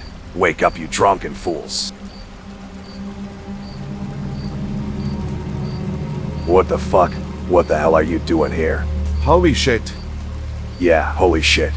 How the fuck did we end up here? What the fuck do I know? You tell me, you drunken fools. I thought we were sleeping in the castle. How much did you 3 drink? Only Enos knows this now. You drank all that crap from Nordmer. You left the tavern completely drunk and lost your way. You fell asleep on the table. And what happened to your brother? Thoris remained at the inn, and it was he who woke me, telling me that he had seen you go towards the bridge of Faring. He's now at the northern fort, where Lee is also waiting for us. Is he at the northern fort? Yes, and he urgently needs to discuss with you. There are problems. What kind of problems? He'll tell you that himself. Let's go there immediately. We don't have much time. Lead the way. Go on. We're following.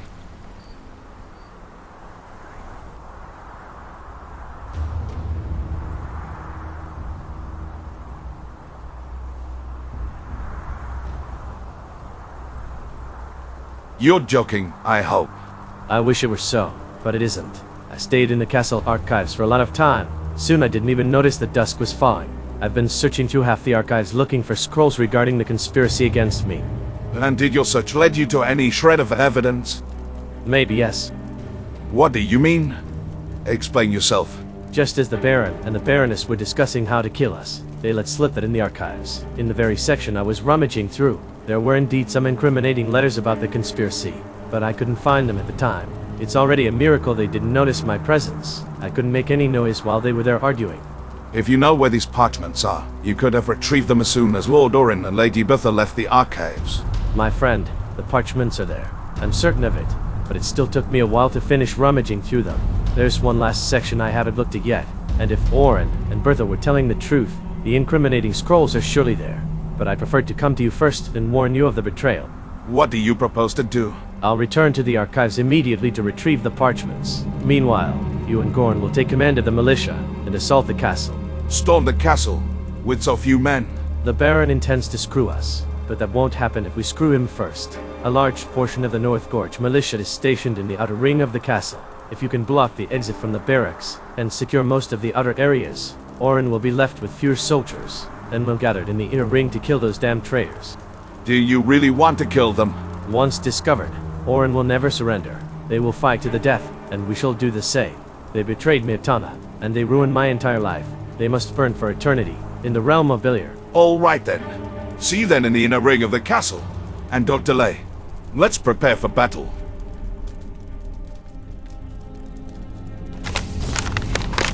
Well, what do we have here? Finally answers.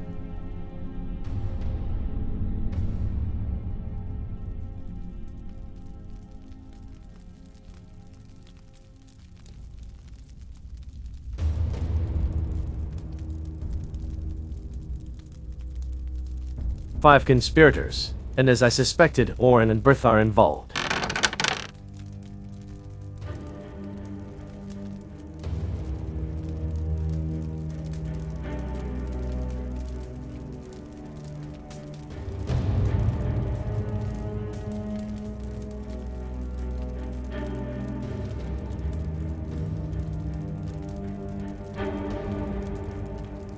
What is going on here? What the hell are you doing here, Lee? Greetings, my lady.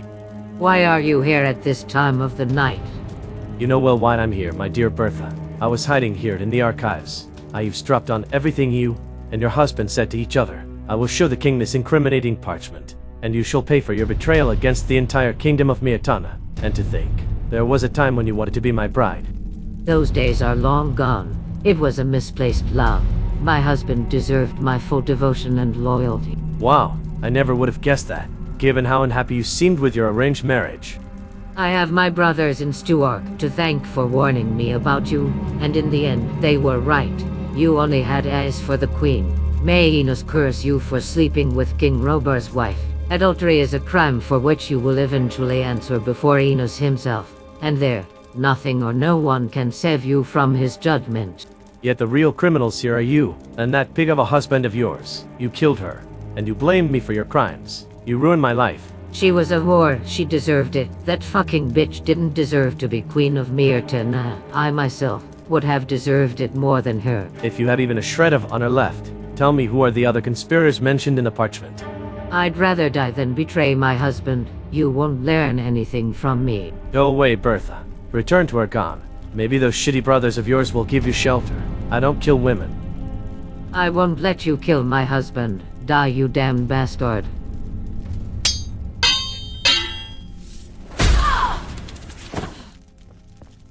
Oh shit. What the hell have you done this time? I tried to convince her to leave. However, she preferred to try to kill me with a dagger. The Baron won't be happy about this mess at all. Have you completed what I asked you to do? The outer ring of the castle is secure. Gorm and Marvin have blocked the barracks entrance. Thoris and Kirian are leading our soldiers into the inner ring of the fortress. But we have a problem. What is it about? Lord Orin has rallied his remaining troops before the Citadel. They are likely seeking battle. Unfortunately, as I predicted, they will never surrender. Let's go kill them all. After battle, then.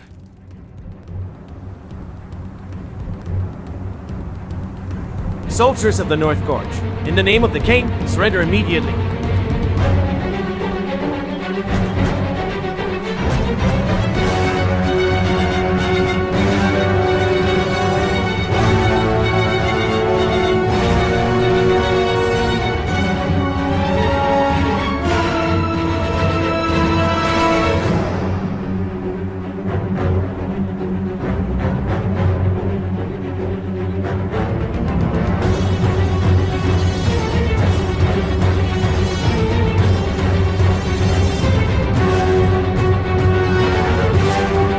Soldiers of Myrtana, ready for battle. You charge on my command.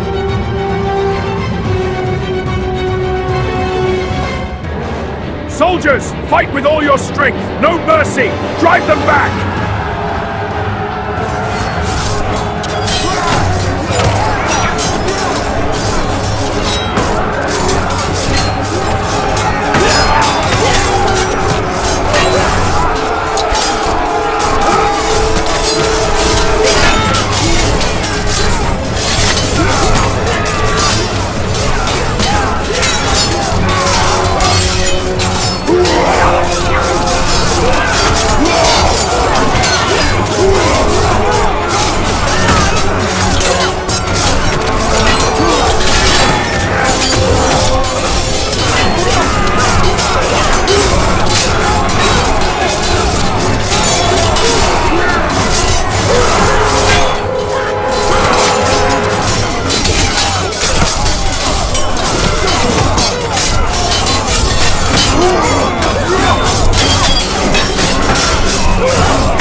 Shit, they've closed the gate. I must hide somewhere else. One of the towers will do the trick for me.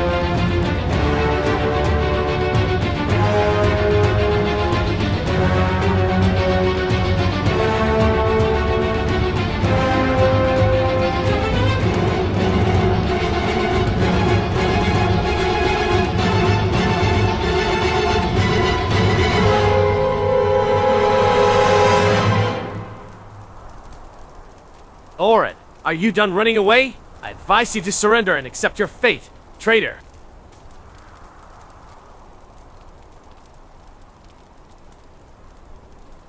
I didn't think you were such a coward, running away while your men die for you. Really? My men have sworn oaths, and as honorable men they keep them. We couldn't win today, but as long as I leave, I can always avenge them. It has been rather foolish of you to pursue me alone. Perhaps this time your foolishness will get you killed by my own sword. Surrender, Orin, and maybe you'll die with a modicum of dignity. You will not take my ancestral home. House Contero shall never surrender to someone like you. I will protect my family's castle and my wife. You've already failed then. She already awaits you in the flames of the realm of Belir, where you're going to join her soon enough. My wife, Bertha. I tried to convince her to run for her life, but she preferred trying to kill me. No, you damned bastard, you vile monster. Why? You're the monster, Orin. You're the one who killed the queen. You're the one responsible for my unjust condemnation to the Valley of Mines. May Enos curse you for all eternity. Face me, coward. For the North Gorge. For Myrtana, and for myself.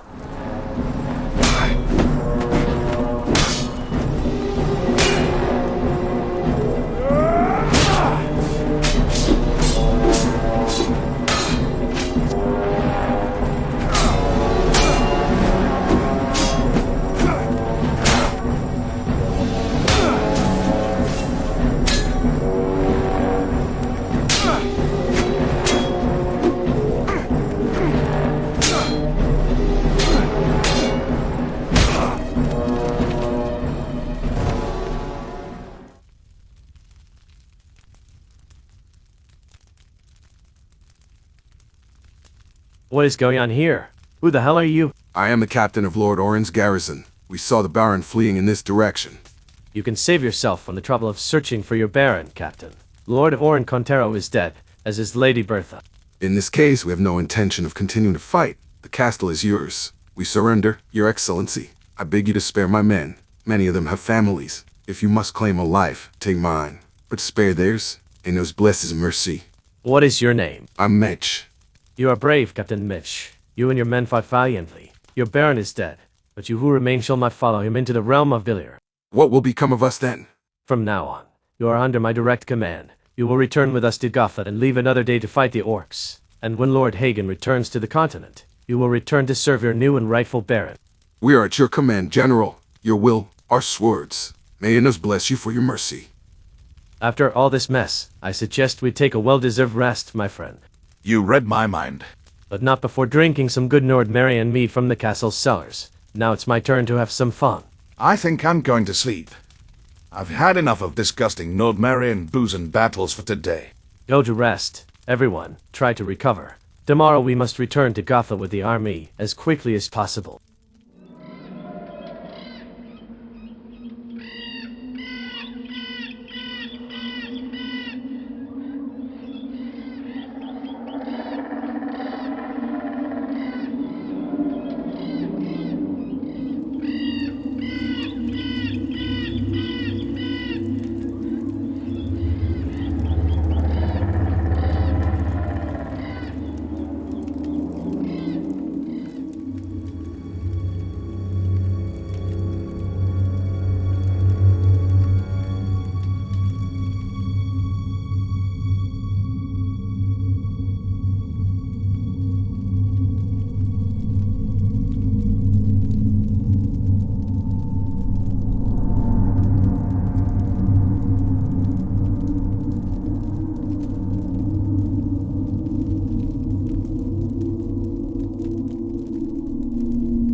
Zardis. I promised you we'd meet again. Where the hell am I? Are we in the castle's archives? Is this a nightmare or something? Well, if you want to call it a nightmare, go ahead. I find it an interesting way to communicate through Beliar's demonic possession. But I'm no longer under the possession of the Seekers of Belir. How is this possible? My powers extend far beyond those of my servants. Of course, communicating in this way requires a certain amount of magical energy. These mental projections can't last long, fortunately for you. And sometimes the location often corresponds to a place where some sort of misfortune has occurred. I noticed that you and your friends occupied the castle and killed the Baron. But what happened here? Lee killed the Baron's wife, who attempted to kill him. The magic of Belir is always powerful in places where such events occur. There seems to have been a concentration of dark emotions in this place. Very interesting. What the fuck do you want from me, Zardis? Maybe I should ask you the same question. You could have steered the Esmeralda to any part of the world of Morgrad, yet you chose Myrtana. And it seems I was right. Satyr has revealed to me that you're on the continent of Midland. Old Satyr is, I always thought. He was a rather dull mage, always obsessed with the teachings of Ardanos. It was quite amusing to see his face as I stole the claw of Belir from him. And since when do you know how to use a sword? As I have already told you, my powers grant me abilities that go far beyond those of a normal magician from the Circle of Darkness. Why are you doing all this? I thought you wanted to fight Belial, not allying yourself with the demon god. In time, you will know all the answers you seek. So, what do you want from me now? I advise you to take a different path, the path of surrender. Don't fight a war you have already lost, and don't waste your life this way. Return to my service, and I promise you that together we will build the future this kingdom deserves. And why should I ever believe you? You deceived me, to gain the powers you've always desired, those of an archdemon of Belial. But I never abandoned you, and together we always overcame every difficulty. Since the days of the Valley of Mines, I never abandoned you to your fate like your father did. My father? What? Give him my regards the next time you meet. And now I bid you farewell, my old friend. Consider my offer. You shall not win this war. Herald of Enos.